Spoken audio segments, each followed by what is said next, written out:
මම ඔකට උත්තරේ මේ පොඩි කතාවක් එකම කියන්න.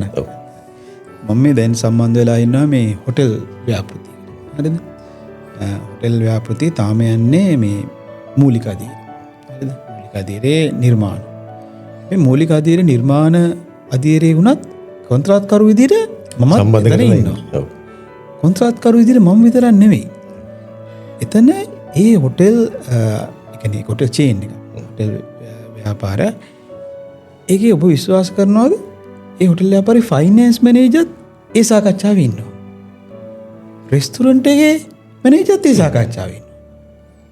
ඔබ විශ්වාස කරනවද කිචන් එකේ ඉන්න චෙෆුත් ඒ සාකච්ඡාවේ ඉන්නවා.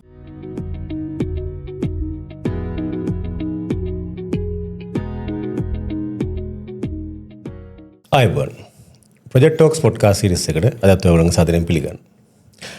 ඉදිකිරීම් ශාස්ත්‍රය ගත්තහම ඉදිකිරීම් කරුවන් කියන්නේ මේ ශාස්ත්‍රයේ ඇත්තටම නහර වගේ නේද? ප්‍රධාන පාර්ශවකරුවන්. ඉතින් අපි කල්පනා කරා මේ ප්‍රධාන පාර්ශවකරුවෙක් අද අපේ පොඩ්කාස්ට් සීරීස් එකට ගෙන්නන්න. හේතුව තමයි ගොඩ දෙනෙක් හිතනවා මේ ඉදිකිරීම් ශාස්ත්‍රය තුළ අපිට ඩ්‍රෝවින් ටිකක් තියෙනවනම් නැත්නම් අපිට අදහසක් තියෙනවනම් මේ ඉදිකිරීම සාර්ථක කරගෙන යන්න පුළුවන් කියලා කිසිම ගැටලුවක් නැහැ. එහෙම නැත්නම් ඉදිකිරීම් කරුවට එයාගේ අත්දැකීම් තියෙනවට ප්‍රශ්න එන්න විදිහක් නැහැ. එයා මේක සාර්ථක කරන් යනවා කියලා.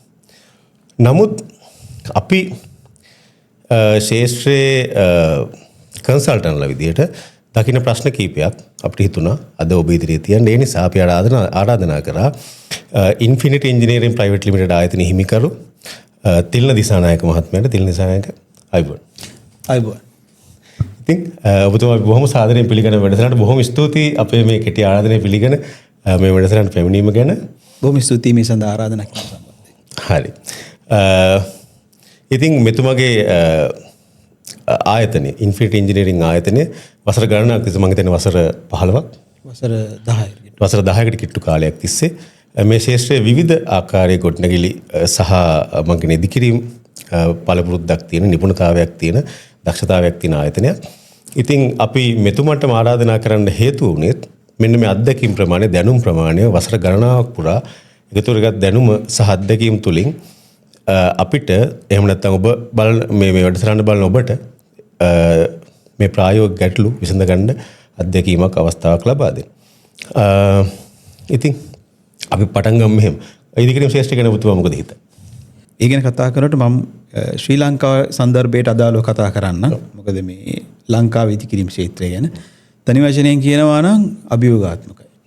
මොකද හේතු කීපයක්ම තියෙනවා. පළවෙනි කාරණේ තමයි අපේ ශ්‍රී ලංකාව ගැන කුඩා ආර්ථිකයක් තියෙන රටක්. මම දැක්ක මේ ළඟදී නම් අපි අර ඉහළ මැදියාදෑම් රටක් බවට පත් වෙලා තියෙනවා. ඒ ගැන සන්තෝෂයි. දින කීපයකට කලින් හොඳයි. නමුත් අපි සාපේක්ෂව ගත්තොත් අපි කුඩා ආදායම තියෙන රටක්. සහ කුඩා ආදායම මේ ඩිස්ට්‍රිබියුටර්ලත් නැති එක තැනකට ඒක තමයි හිර වෙලා තියෙන මම දන්නවා 80-20 සංදර්භයට මේ කීප දිනක් අතර විතරක් ගිහිලා තියෙන ආදායම නිසියාකාරව බෙහෙදී ගිහින් නැති පහළ තල වලට නිසියාකාරව බෙදී ගිහින් නැති රට. එතකොට අපේ දැන් ඉදිකිරීම් ක්ෂේත්‍රය ගත්තොත් අපි ගොඩක් වෙලාට බජට් එක්ක මුදල් එක්ක කතා කරන ගනුදෙනු කරද්දී මේ කාරණය ගොඩක් බලපාන. ඒක තමයි පළවෙනි අභියෝගය. දෙවෙනි කාරණය තමයි වෘත්තීය නිපුණතාවයෙන් යුතු කාර්ය සාධන ශ්‍රම බලකාය. ඒ කාරණයත් විශාල අභියෝගයක්. ඒකට මම ඒකට කැලලක් ඇඩ් කරලා යන්න මට මතකයි අපි ඔය ට්‍රේනින් ඉන්න කාලේ. මාග ආයතන අධිපතිතුමා මේක සඳහන් කරනවා 2008-9 කාලෙත් ওই ප්‍රශ්න ওই විදිහටම තිබුණාත් අපි අවුරුදු 16කට පස්සේ තාම මේ ප්‍රශ්නේ තියෙනවා. අන්න ඒක තමයි කතා කරන්නේ. ඒ ප්‍රශ්නෙත් විසලට කතා කරමු ඇයි ඒකෙන් වෙලා තියෙන්නේ කියලා. එතකොට වෘත්තීය නිපුණතාවය සහ සංස්කෘතික කාරණා. සංස්කෘතික කාරණාත් මේ සඳහා යම් අභියෝගකාරී විදිහට බලපාන. ඒතර ඔබ ඇහුව ප්‍රශ්නේ වුණොත් ලංකා ඉදිකිරීම් ක්ෂේත්‍රය ගැන හිතන්නේ මොකද? අභියෝගකාරී හැබැයි මේකේ තියෙනවා මේ වටිනාකමක්. මොකද මේ අපි මේ ගැන ඉස්සරහට දීර්ඝව කතා කරමු. මොකද මේ දැන් තියෙන අපි කියනවා මේ ආටිෆිෂල් ඉන්ටෙලිජන්ස් නැත්නම් AI. ඒවත් එක්ක ගත්තාම ලෝකයේ ක්ෂේත්‍ර විශාල ප්‍රමාණයකට ලොකු බලපෑමක් දැන් එල්ල කරනවා සහ එල්ල කරමින් පවතිනවා. හැබැයි ඒකේ අවම බලපෑමකට යටත් වෙන ක්ෂේත්‍රයක් තමයි මේ ඉදිකිරීම් ක්ෂේත්‍රය. මොකද ඒක ලෙහෙසියෙන් කෘතිම බුද්ධියකින් මේ අපි විකල්පයක් ඕල්ටර්නේටිව් එකක් දෙන්න පුළුවන් ක්ෂේත්‍රයක් නෙමෙයි. ඒ කියන්නේ අඩු වියදමකින් දෙන්න බෑ. දෙන්න බෑ. එතකොට මේ ක්ෂේත්‍රයේ වැදගත්කමක් තියෙනවා. අපි කියමු දැන් මේ අපි මේ කතා කරන්නේ කවුරු හරි දූ දරුවෙක් මේක බලන් ඉන්නවා නම් එයාට අනාගතයේ මේ වගේ ක්ෂේත්‍රයක රැකියාවකට එන්න හිතන් ඉන්නවා නම් ඇත්තටම තියෙනවා එතන වැඩ. දක්ෂතාවක් තියෙනවා. සහ ඒක අහිමිවීමේ සම්භාවිතාවත් ඉතා අඩුයි. ඒකයි. හැබැයි අභියෝගකාරී. අර අපි කලින් කිව්ව අභියෝග ටික තියෙනවා. හරි. එහෙනම් දැන් අපි ඔය දක්ෂතාවය ගැන කතා කරේ. අපි කතා කරමු එහෙනම් මේ එතනින් මොකද ඕනෑම ඩිසයින් ඕනෑම කන්ස්ට්‍රක්ෂන් වර්ක් එකක් කියන ඩිසයින් එකක් ඉන්නේ. එතකොට මේක අපි අවස්ථා කිහිපෙක කතා කරලා තියෙන දෙයක්. හැබැයි අපි ඉදිකිරීම ශාස්ත්‍රයේම ප්‍රවීණෙක් සමගම අපි කතා කරමු. ඉදිකිරීම පිළිබඳව මහා විශාල අත්දැකීම් ප්‍රමාණයක් තියෙන කෙනෙක් එක්ක කතා කරොත් කොලේ දෙයක් තියෙනවා. ඒක ඇත්ත ලෝකේ හදන්න ඕනේ. මෙන්න මේ ඩිසයින් versus reality මේ ગેප් එක කොහොමද එක්ස්ප්ලেইন කරන්නේ? හරි. පළවෙනි කාරණේ අපි තේරුම් ගන්න ඕනේ ඩිසයින් එක කියන්නේ ගයිඩ් එක. හරිද? ගයිඩ් එකක් කියන්නේ මෙහෙමයි. දැන් මේක හැමතිස්සෙම හැම තප්පරෙම වෙනස් වෙනවානේ. හරිද? සයිට් එක කියන්නේ වෙනස් වෙන දෙයක්. කියන්නේ වෙනස් වෙන දෙයක්. හරිද? එතකොට මේ කාරණේ පැති කිහිපයක් ඔස්සේම ඔබ ප්‍රශ්නේ විදවන්න පුළුවන්. පළවෙනි දේ තමයි මං හිතන්නේ ලෝකේ කිසිම නිර්මාණයක් ඒ ඔරිජිනල් ඩිසයින් එකේ කරපු එක 100%ක් ඒ විදිහම ඇප්ලයි කරලා හදපු එකක් ඇති කියලා. කොලේ තිබ්බ එකම හැදුවා කියලා. කොලේ තිබ්බ එකම හැදුවා කියලා. මේක මං හිතන්නේ මේ සීගිරියේ ඉඳලා බර්ජ් කලිෆා එකේ ඉඳලා අපි හදන පුංචි ගේ දක්වා පොදු කාරණයක්. හරිද? මහ පොළොවේ යථාර්ථයත් එක්ක හැප්පෙන්න. මහ පොළොවේ යථාර්ථයත් එක්ක හැප්පෙන්න වෙනවා. සහ කාලයත් එක්ක ඒ නිර්මාණයේ තිබ්බ දේවල් අපිට වැඩේ කරන් යද්දි ප්‍රායෝගික භාවයේ සලකා වෙනස් කිරීමට සිද්ධ වෙනවා. හරිද? ඉතින් අපි ඩ්‍රෝයින් එකේ ලස්සන කියලා දැක්කට හදන් යද්දි තමයි වෙනස පේන්නේ. වෙනසදී. ඒතකොට මේක මේ කියන්නේ අධිර කීපයක් ඔස්සේ මම ඒ කියන්නේ විදලා දක්වන්න කැමතියි. පළවෙනි කාරණේ තමයි දැන් අපි කියමුකෝ මේක ඕනම නිර්මාණයක් කරන්නේ. ඕනම ව්‍යුහාත්මක සැලැස්මක් හදන්නේ. භූමිය නේද? පොළොවෙනි කරන්නේ. එතකොට අපි මේ සැලැස්ම හදලා සැලැස්ම ඇඳලා ඒක අපි කියමු 100%ක් අපේ හිතන ආකාරයට මේ සැලැස්ම ඇඳලා භූමියේ කරන්න ගියාට භූමියේ ඇති වෙන තත්වයන් අපි සැලැස්මේදී හිතුවටදී වෙනස් වෙන්න පුළුවන්. අර ඔතෙන් මම ඇඩ් කරන් ගියොත් අපි අර ඩිසයින් ටීම් එකේ අපි මිස්ටර් මදුරංගත් එක්ක අපි කතා කරන් යනකොට අපි කියපු කාරණයක් තමයි ඩිසයින් එක පටන් ගන්න assumption වලින්. assumption අනිවාර්යයෙන්. එතකොට ඩ්‍රෝවිං එකේ තියෙන දේම පටන් ගන්න දෙන භූමියේ මේ දේවල් මෙසේ වෙනවා යයි සලකා කරන දේවල් අන්න එතකොට බුදුමා කියන කාරණා වෙනවා ඇත්ත පොළොවට ගියාම එසේ නොවිය හැක. මම වල කාරණා දෙකක් කියන්නම් මේ මගේ පුද්ගලික අත්දැකීමෙන් වෙලා තියෙන හම්බෙච්ච දේවල්. හරිද? ඔන්න එක්තරා ව්‍යාපෘතියක් අපිට මේ කොළඹ ප්‍රදේශයේ අපි ආරම්භ කරා. ඒ ව්‍යාපෘතිය ආරම්භ කරනකොට අපි දන්නවා ඔබගේ මේ මිනින්දూరు සැලැස්මක් අපිට හම්බෙනවා. මිනින්දూరు සැලැස්මේ තියෙන ඒ එක්ස්ටෙන්ට් එක එහෙම නැත්නම් භූමි ප්‍රමාණයට තමයි නිර්මාණයක් කරන්නේ. සැලසුම හදි. හරිද? හැබැයි අපි වැඩි අපි කියමු දෙපාරක් අපි ඩබල් චෙක් කරන්නේ. එහෙම නැත්නම් ක්‍රොස් චෙක් කරන්න අපි ඉඩමට ගිහලා ඉඩමත් මෙල්ල බලනවා. හරිද? හිමත් කරලා. හැබැයි මේ සැලසුම කරාට පස්සේ ඒ අපේ ඒ සැලසුම අරන් ආපු මහත්මයාට වෙච්ච ප්‍රායෝගික ගැටලු කීපයක් එන්ද ඔහුට ඒ සැලසුම ඒ කාලෙදිම ක්‍රියාත්මක කරන්න හම්බුනේ නැහැ. ඊට පස්සේ එතුමාට මහත් විදේශගත වෙන්න සිද්ධ වුණා. අවුරුද්දට දෙකකට පස්සේ එතුමා ලංකාවට ආවා. අන්න අර දෙන සැලසුම ක්‍රියාත්මක කරන්න පටන් ගත්තා. වැඩි සැලසුම ක්‍රියාත්මක කරනකොට අපි අර කලින් බලපු භූමි ප්‍රමාණය දැන් එතන නැහැ. ඔව්. මම හිතන්නේ ඔබතුමාට වැටලා මොකද්ද වෙන්නේ නැති කියලා. ප්‍රායෝගික වෙන දේවල්. දැන් චුට්ටක් අඩුයි. මේක බලපාන්නේ මේ ඔය අපි කියමු කොළඹ වගේ පොඩි භූමි ප්‍රමාණයක් තියෙනවා. මොකද ඒකකින් පොඩ්ඩක් අඩුනොත් සෑහෙන වෙනසක් වෙනවා. අර අනුමැතින් ගන්න ගියාම අවශ්‍ය පරාමිතින් ටිකකුත් තියෙනවා. පරාමිතින් ටිකකුත් තියෙනවා. එතකොට සමහරට අනුමැතියෙන් ගන්න පරාමිතින් වෙනස් වෙනවා. අපි අර සිංහල භාෂාවෙන් කියන වැටවල් ලැබෙදිනවා. ප්‍රශ්න තියෙනවා. එතකොට මෙන්න මේක දැන් ප්‍රායෝගික ක්‍රියාත්මක කරද්දී දැන් නිර්මාණයේ අර භූමි ප්‍රමාණය තියන්න බෑ. ඒක ප්‍රායෝගික ගැටලුව. තව උදාහරණයක් මම කියන්නම්. ඔන්න අපි මේ හෝටලයක් නිර්මාණය කිරීමේ කාර්යයක් කරලා අපි ඒ විදිහේ නිර්මාණය සම්පූර්ණයෙන්ම අරගෙන ඇල්ල ප්‍රදේශයේ ශ්‍රී ලංකාවේ මෙන්න මේ නිර්මාණයත් අරගෙන ගිහිල්ලා දැන් මෙතන වැඩ ආරම්භ කරන්න ඔක්කොම කටයුතු සිද්ධ කරා. ඒ වැඩ ආරම්භ කරන්න කටයුතු සිද්ධ කරනකොට තමයි අපිට දැනගන්න ලැබුණේ ඒ අපි ඉදිකිරීම කරන තැනටම එක ඉඩමක් පල්ලෙහෙන් තවත් ඉදිකිරීමක් කරනවා සෑහෙන උසට. ආය කියන්නේ ගත්තොත් මේක වැහෙනවද? මේක වැහෙනවා. දැන් මේ ඉඩමට තියෙන අපි කියමු view එක සම්පූර්ණ නැති වෙනවා. සම්පූර්ණයෙන් නැති වෙනවා. ඒ පැත්තට. මොකද දැන් මේ සැලැස්ම හදලා තියෙන්නේ ඒ පැත්තට සම්පූර්ණයෙන් මූණ දාලා ඒ පැත්තට ගන්න විදියට. දැන් බලපුවාම අපි එක්ක ඊටදී උසකට යන්න වෙනවා. සැලැස්ම වෙනස් කරලා එහෙම නැත්නම් එතන ඒ ප්‍රායෝගික තත්ත්වයන්ට ගැලපෙන විදිහට වෙනස් කරන්න සිද්ධ වෙනවා. ඉතින් මම ඔක කියන්නේ ඇත්තටම ඔතුමා කියන වගේ නිර්මාණයක් කියන්නේ assumption. ඒ කියන්නේ අපි කියමුකෝ උපකල්පන මත පදනම් වෙලා තමයි කරන්නේ. මොකද ඒක වරදක් නෙවෙයි. ඒකෙම තමයි කරන්න වෙන්නේ. වෙන විදිහක් නැහැ නේ. තමයි කරන්න වෙන්නේ. එතකොට ඒ පදනම් වෙලා කරපු නිර්මාණයක් ප්‍රායෝගික තත්ත්වයන් යනකොට අනිවාර්යයෙන්ම වෙනස්කම් වල මුහුණ දෙනවා. ගන්න වෙනවා. ඒක ඉතින් සැලසුම් වල අනුව අපේ ඒකට දක්වන උනන්දුව මත අපි ඒක කොච්චර ප්‍රායෝගිකව ඒක හදාarලා දෙක කරන්න කියන මත මේ වෙනස්කම් අවම කරගැනීමේ හැකියාවක් තියෙනවා. සම්පූර්ණ නවත්තන්න බෑ. හරි. ඒ කියන්නේ දැන් ඔතෙන්දි වැදගත්ම කාරණාව තමයි සංනිවේදනය නේ. ඔව්. කියන්නේ දැන් ඔබතුමා කිව්ව කාරණා ඇවිල්ලා අපිට පැහැදිලිව පේනේවනේ. ඒ කියන්නේ දැන් ලෑන්ඩ් එක වෙනස් වෙලා තියෙනවා. දැන් වීව් එක බලපාන ඒක.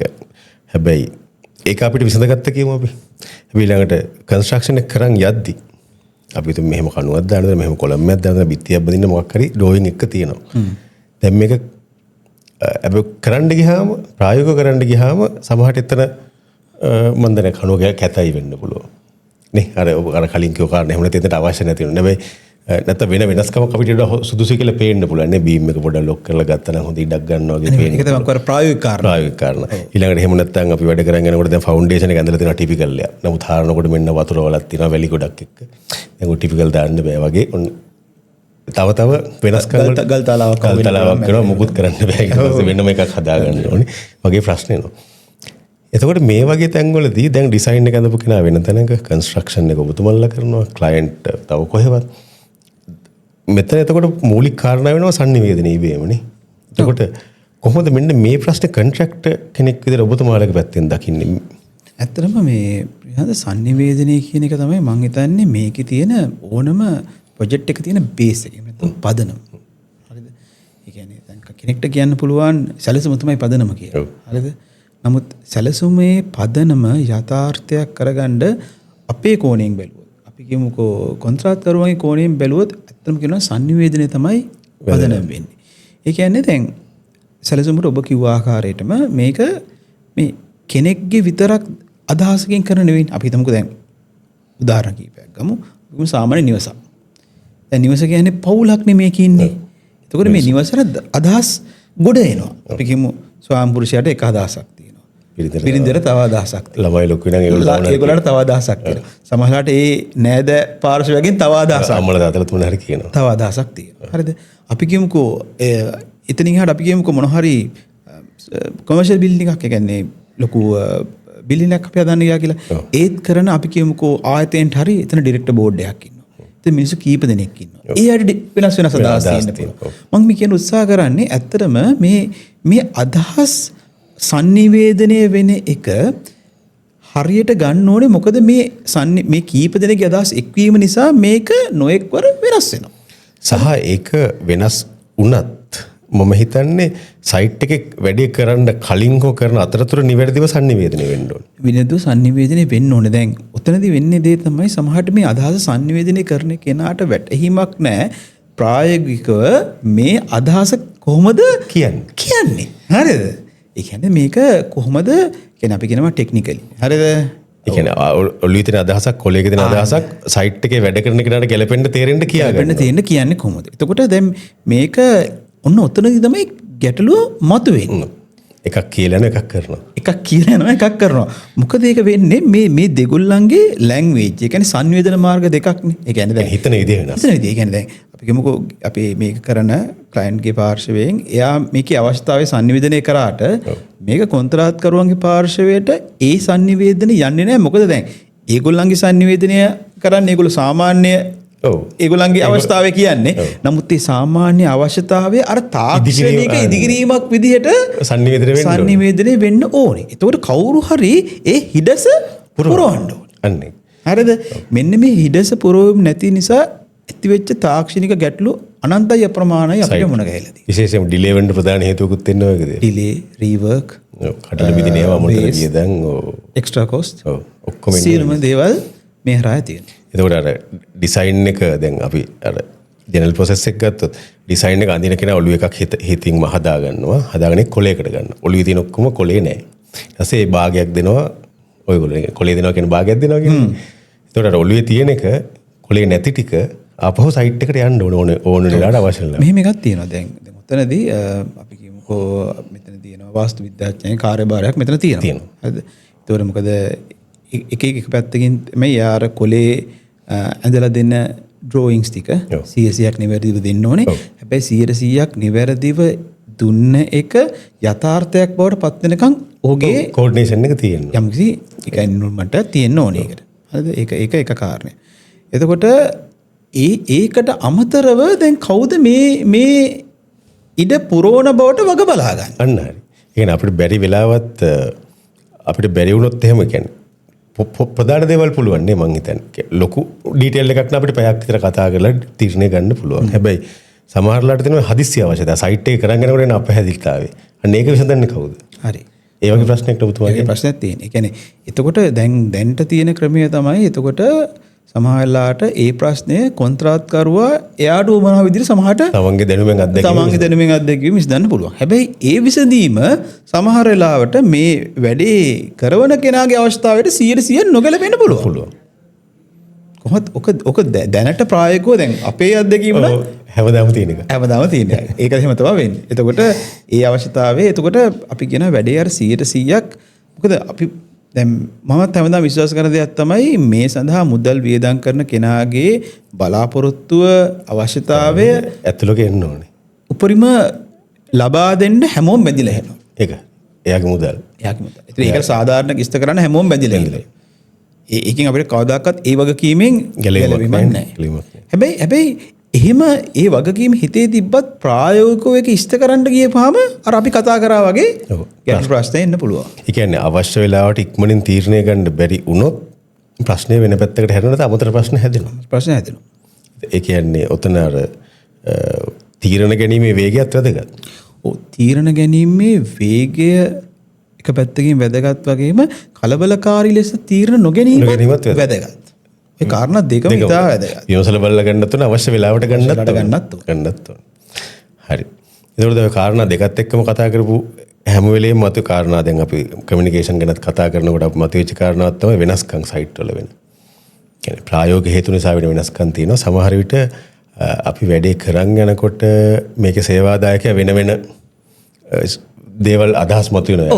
මම ඉස්සර කිව්වා වගේ මේක තනි පුද්ගලයෙක්ගේ දෙයක් නෙවෙයි ගොඩක් වෙලාවට මෙතන මෙහෙම වුණා නම් හොඳයි. තව මෙතන ඉඩාව නම් හොඳයි වගේ අදහස් එනවා. එතකොට මේ අදහස් එක සරලව වෙන දේ තමයි ප්‍රොජෙක්ට් එක චේන්ජ් වෙනවා. ඔව්. එතකොට ඒකත් එක්ක පිටිපස්සෙන් එන එක තමයි බජට් චේන්ජ් එක. නේද? එතකොට මෙන්න මේ වගේ බජට් චේන්ජ් එකකදී කොහොමද අතරමඟදී මේ වගේ ක්‍රිටිකල් බජට් චේන්ජ් එකක් આવුත් ඒක කොන්ට්‍රැක්ට් පැත්තෙන් කොහොමද මේ ප්‍රශ්නේ කියන්නේ අපිට ලීගලි විසඳන්න පුළුවන් කියන එක පැහැදිලි. නමුත් දැන් මේ අවශ්‍යතාවය වැඩි නවත්තන්න බෑනේ මේ ප්‍රශ්නේ විසඳන එක. කොහොමද මේ ප්‍රශ්නේ අපි සයිට් එකේදී විසඳගෙන යන්නේ ඉස්සරහ? මෙතනදී පළවෙනිම දේ තමයි මම පුද්ගලික විශ්වාස කරන දෙයක්. හරි. අන්‍යෝන්‍ය විශ්වාසය. මේ විශ්වාසය කියන එක තියෙන්න ඕනේ. මේ අපි කියනවා මේ ඉදිකිරීම ක්ෂේත්‍රයේ අමාරුම වැඩේ තමයි කස්ටමර් සැටිස්ෆැක්ෂන් කියන එක. ඒක අමාරුයි. මම කියන්නේ ඇයි ඒක අමාරු කියලා පොඩි උදාහරණයක් එක්ක. දැන් ඔබ හිතන්න ඔබ අපි සරල උදාහරණයක් ගමුකෝ සපත්තු කඩේක සපත්තු විකුණන කෙනෙක්. ඒතර සපත්තු කඩේටත් එනවා පාරිභෝගික. නැත්නම් කස්ටමර්ස්. ඒතර හිතන්න දැන් ඔයා යනවා සපත්තු කඩේකට. එතකොට ඔයා සපත්තු කඩේකට ගියොත් එහෙම ඔයා සපත්තුවක් ගන්න සමාන උපරිම කොච්චර වෙලාවක් යයිද? විනාඩි 10ක් 15ක් උපරිම 20ක්. ඔව්. ඔයා සපත්තුව ගන්නවා නැත්නම් සපත්තුව ගන්නෙ නැහැ. yes no නේ. හරි පුතම සපත්තුව ගත්තා කියලා හිතමුකෝ. එතකොට මේ සපත්තුව ගන්න විනාඩි 20 තමයි ඒ අදාළ ස්ථානයෙන් ඔබතුමාට හොඳ සේවාවක් සපයන්න ඕනේ. ඒකට විනාඩි 20ක කාලයක් ඔබතුමාට සේවාවක් සපයන විනාඩි 20 පස්සේ තව පුද්ගලයෙක් එනවා. එයාටත් හොඳ සේවාවක් සපයන්න ඕනේ. මේ ඉදිකිරීම ක්ෂේත්‍රයේ සාමාන්‍ය එක කස්ටමර් කෙනෙක් රැඳිලා ඉන්නවා අවුරුද්දක් එකමාරක් දෙකක් අඩුම අවුරුද්දක් අඩුම. එතකොට මේ සම්පූර්ණ කාලයේ කෙනෙක් සැටිස්ෆයි කරනවා හැම දෙයකින්ම කියන එක ප්‍රායෝගිකවමයි. සමහරවිට මම මේ කියන කාරණය සමහර අය වැරදි විදිහට දකින්නත් පුළුවන්.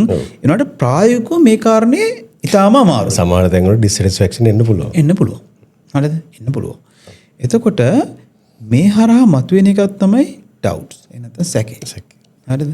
එතකොට දැන් අර ඔබගෙන කාර්යයට ආපහු ආවොත් මොනවා හරි මේ නිර්මාණය වෙනස්කම් කරනවා නම් මේ වෙනස්කම් දිහා සැකෙන් බලන්න පටන් ගත්තොත් තමයි මේක ප්‍රශ්නේ උඩු දුවන්න පටන් ගන්නෙ. ඕක තමයි පළවෙනිම තැන. ගොඩක් වෙලාවට මම දැකලා තියෙනවා හොඳ රිලේෂන්ෂිප් එකක් තියෙනවා නම් මේ සියලු පාර්ශවයන් අතර මේ කාරණා බොහොම ඉක්මනට විසඳගෙන බොහොම ඉක්මනින් තීරණ අරගෙන යන්න පුළුවන්. දැන් මම හිතුවා මෙහෙම අපි හිතනවා ඔන්න යම්කිසි වෙනස්කීමක් තියෙනවා. දැන් මොකද්ද මේ වෙනස්කීමක් ආපුවම කරන පාත් එක කොන්ත්‍රාත් කරුවා කියනවා හරි මේ වෙනස් වීම සඳහා මෙන්න මෙච්චර කොස්ට් ඩිෆරන්ස් එකක් තියෙනවා කියලා ඔන්න එයා අතිරේක කොස්ට් ඩිෆරන්ස් එකක් දානවා. එතකොට සමහරට ක්ලයන්ට්ගේ පාර්ශවයේ මේ ප්‍රොජෙක්ට් එක බලන කන්සල්ටන්ට් හරි රිවිව් කරන හරි කෙනෙක් ඉන්නවා. එතකොට එයා අතෙන්ට දානවා ඒක රිවිව් කරන්න. එයා ඒක බලලා එයා ඒක රිවිව් කළා ඒක ඕකේ කළා එයාගේ ප්‍රශ්න තියෙනවා නම් ආය නිර්මාණකරුවත් එක්ක මොකද අපි හිතනවා සමහරට කියන්න පුළුවන් මේ වෙනස්කම් මට වැඩි එහෙම වුණොත් මේ නිර්මාණ වෙනස මෙහෙම කරන්න නැතුව මට මේක තව විදිහට වෙනස් කරලා දෙන්න. එතකොට මේක ඔන්න කාරණය ඇදෙන්න පටන් ගන්නවා. තව කමියුනිකේෂන් ලොකු ප්‍රශ්නයකට එනවා. ප්‍රශ්නේ එනවා. හරිද? එතකොට හැබැයි අපිට මේ අතර හොඳ සම්බන්ධයක් තිබ්බනම් හරි. අපි කියනවා හරි එහෙමනම් ඔයා මට මේකේ වෙනස දෙන්න. මම විශ්වාස කරනවා ඔයා මට මේ දෙන එක සාධාරණයි කියලා. කණ්ඩායම් තුන අතර හොත බැඳීමක් තියෙනවා. නිර්මාණකරුවා ක්ලයන්ට් සහ කොන්ට්‍රැක්ට්. මේක ඔයා සාධාරණ විදිහට කරයි කියන විශ්වාසය මට තියෙනවා නම් එහෙනම් ඕකේ එක දෙනවා. හරි. මේ ටික අප්‍රූව් වෙනකන් ඔයා වැඩේ පටන්ගෙන කරන් යන්න. නැත්නම් වැඩේ නවත්තන්න වෙනවා. පළවෙනි දේ තමයි ඒක. එතකොට මෙන්න මේ විශ්වාසය තියෙනවා නම් මේකට සියලු පාර්ශවයන් බැඳිලා නැසවක් කියන්න ඕනේ. හරිද? මේ දැන් මේ විශ්වාසය නැති වෙනවා කියන එක තනි පැත්තකින් වෙන දෙයක් නෙමෙයි. හරිද? මේකට ගොඩ පාර්ශවයන් එතන මේක බැඳිලා ඉන්නවා. එතන මේකට කොන්ත්‍රාත්කරු විදිහට ලොකු වක්කීමක් තියෙනවා මේ විශ්වාසය බිඳවැටෙන එක වළක්ව ගන්න. හරිද? එතකොට අපේ සේවාදායකයාගේ පැත්තෙන් තියෙනවා යම්කිසි මට්ටමකට තමන් එක වැඩ කරන පිරිස විශ්වාස කරන්න. ඒතර මේ අතරමැදි සම්බන්ධීකරණ පාර්ශවයට තියෙනවා ලොකු වගකීමක් මේ විශ්වාසය නඩත්තු කරන්න. ඒක. ඒ කියන්නේ අර ක්‍රිටිකල් ඩිසයින් චේන්ජ් එකක් ආවත් අපි දමු දැන් අපි කතා කරන සයිට් එකකට පොඩි වෙනස්කම් වලට එහා ගිහිල්ලා ලොකු වෙනස්කමක් කරන්න බලාපොරොත්තු වෙන ලොකු ඩිසයින් චේන්ජ් එකක් ආවත් ඔය පාරෙම තමයි යන්න වෙන්නේ කියන එකයි කියන්නේ. පළවෙනි දේ තමයි විශ්වාසය. විශ්වාසෙම තමයි රඳාපවතින කියන එක සම්පූර්ණයි. හරි. එහෙනම් මම හිතන්නේ ඒ කාරණාව පැහැදිලි. ඒ කියන්නේ මෙතන පාර්ශව 3-4ක් වැඩ කරනවා. විශේෂයෙන් අපි දැන් නිර්මාණකරුවෙක් ඉන්නවා. මෙතන ක්ලයන්ට් කෙනෙක් ඉන්නවා. ඊට අමතරව ඉදිකිරීම් කරුවෙක් ඉන්නවා. එතකොට නිකන් හිතමු පාර්ශව 3ක් දැනට ඉන්නවා කියලා. නිවසක් දැනීමේදී වගේ. මේ පාර්ශව 3 අතර sannivedanaya තොරතුරු හොමාරුව කියන එක වැදගත් කියන එක තමයි එතකොට ඔබතුමාගේ තියෙන ඒක විශ්වාසය මත රඳාපවතින පද්ධතියක් බවට පත් වෙනවා කියන එක. ඒ කියන්නේ මේක ඇත්තටම මේ ලීගල් ඇග්‍රීමන්ට් තියෙන්න ඕනේ. හැමදේම තියෙනවා. හැබැයි මේකේ අර ප්‍රායෝගිකව ඉක්මනින් තීරණයක් කරන් වැඩ කරන්න නම් අන්‍යෝන්‍ය විශ්වාසය තියෙන්න ඕනේ. ඒ අන්‍යෝන්‍ය විශ්වාසය තියෙන ඉතින් sannivedanaya කියන එක මත ආපහුනේ. මොකද දැන් ඔබතුමා කතා කරන එක තාක්ෂණයක ඔබතුමා තාක්ෂණඥයෙක් වෙන්නේ ඉදිකිරීම් කරුගෙන තාක්ෂණඥයෙක් නේ. එයා තාක්ෂණික කාරණා තමයි කතා කරන්නේ. මුදල් පැත්ත කතා කරනවා. මේ QS පැත්ත කියන්නේ බල මොකක් හරි නේ ටෙක්නිකල් කරන ඉංජිනේරින් QS බජටින් අරව. ඒකට ක්ලයන්ට් තියෙන මට මේ ගේ ඕනේ. එහෙම නැත්නම් මට මේ හොටෙල් එක ඕනේ. ඉතින් එයාගේ තියෙන වෙන භාෂාව. එයා බලන්නේ වෙන පැත්තකින් ප්‍රශ්න. වෙන පැත්තකට. ඉංජිනේර කෙනෙක් ගත්තොත් එයා බලන්නේ ටෙක්නිකලි. ආකිටෙක්ට් කෙනෙක් ගත්තොත් එයා බලන්නේ එයාගේ නිර්මාණයේ තියෙන ලස්සන ගැන. ලස්සන ගැන ඉස්තටික් පැත්ත, ඒ පැත්ත ෆීලිං එක එහෙම. ඒතර මේ 4 දෙනාගේ ක්ලයන්ට්ගේ අවස්ථාව තමයි 3 දෙනා මිටු කරන්නේ. අපි භාෂා 3ක් කතා කරන්නේ. අනිවාර්යයෙන්. එතකොට මෙන්න මේ භාෂා තුනක් කතා කරන එකේ sannivedanaye තමයි එතකොට අපහු තියෙන්නේ. එතන කියනවා නම් අර ලැන්ග්වේජස් තුනක් කතා කරන මිනිස්සු තුන් දෙනෙක් මොනවා හරි එක වැඩක් කරනවා වගේ එකක් තමයි. අපි කියමුකෝ ජපන් මිනිස්සෙකුයි එංගලන්තේ මිනිස්සෙකුයි ලංකාවේ මිනිස්සෙකුයි එකතු වෙලා මොකක් හරි වේ නේද? වක්කරයක් කරනවා වගේ වැඩක්. එතකොට අර භාෂා තුනෙන් පුළුවන් මිනිස්සෙක් මැද හිටියොත් අන්න හරි. වැඩි සෑහෙන දුරට කොට දාගන්න. මොකද නැත්තම් කෙනෙක් කියන දේ අනිත් කෙනාට පැහැදිලි නෑ. ඔව් රයිට් හරි.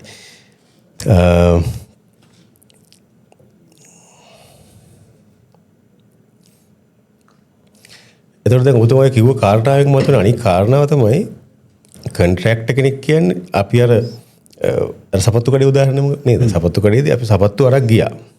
ජස්ට් කස්ටමර් නේ. ඒක ඉවරයි. සමහර සපත්තු හදා ගන්න ඉන්න පුළුවන්. තව එකපාරක් මාරු කරන්න ඉන්න පුළුවන්. තැන හොඳ නැ තව සපත්තුවක් ගන්න ඉන්න පුළුවන්. හැබැයි ජස්ට් කස්ටමර් නේ. හැබැයි ව්‍යාපෘතියක් වුණාම මේ කොන්ට්‍රැක්ට් සහ මේ කණ්ඩායම ක්ලයන්ට්ගේ පාර්ට්නර් කෙනෙක් වෙනවා නේද? වෙන්න ඕනේ. නැත්තම් කරන්න බැරි වෙනවා. වෙන්න ඕනේ. එතකොට මෙහෙමයි. එතකොට ඔතනදී අපි දැන් මේක මේ අපි ජීවිතේම choices ඒ කියන්නේ අපි ජීවිතේම තෝරා ගැනීමනේ. ඔව්. නේද? මේක මේ අපේ ජීවිතේ හැමදේම තෝරා ගැනීම. අපේ බිරිඳෝ ස්වයං පුරුෂයා ගැන අපේ තෝරා ගැනීම. අපි නිපුණ නිර්තන ක්ෂේත්‍රේ ගොඩක් වෙලාට අපේ තෝරා ගැනීම. එළවලු කාලේ තෝරාගත්තේ තෝරා ඒතර ඒ වගේ මේ ජීවිතේ හැමදේම අපේ තෝරා ගැනීම වල එකතුවක්.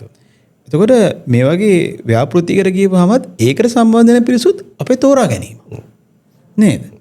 එතකොට මෙන්න මේ තෝරා ගැනීම නිවැරදිව කිරීම හරහා තමයි ඔබතුමා කිව්ව පාර්ට්නර් කෙනෙක්.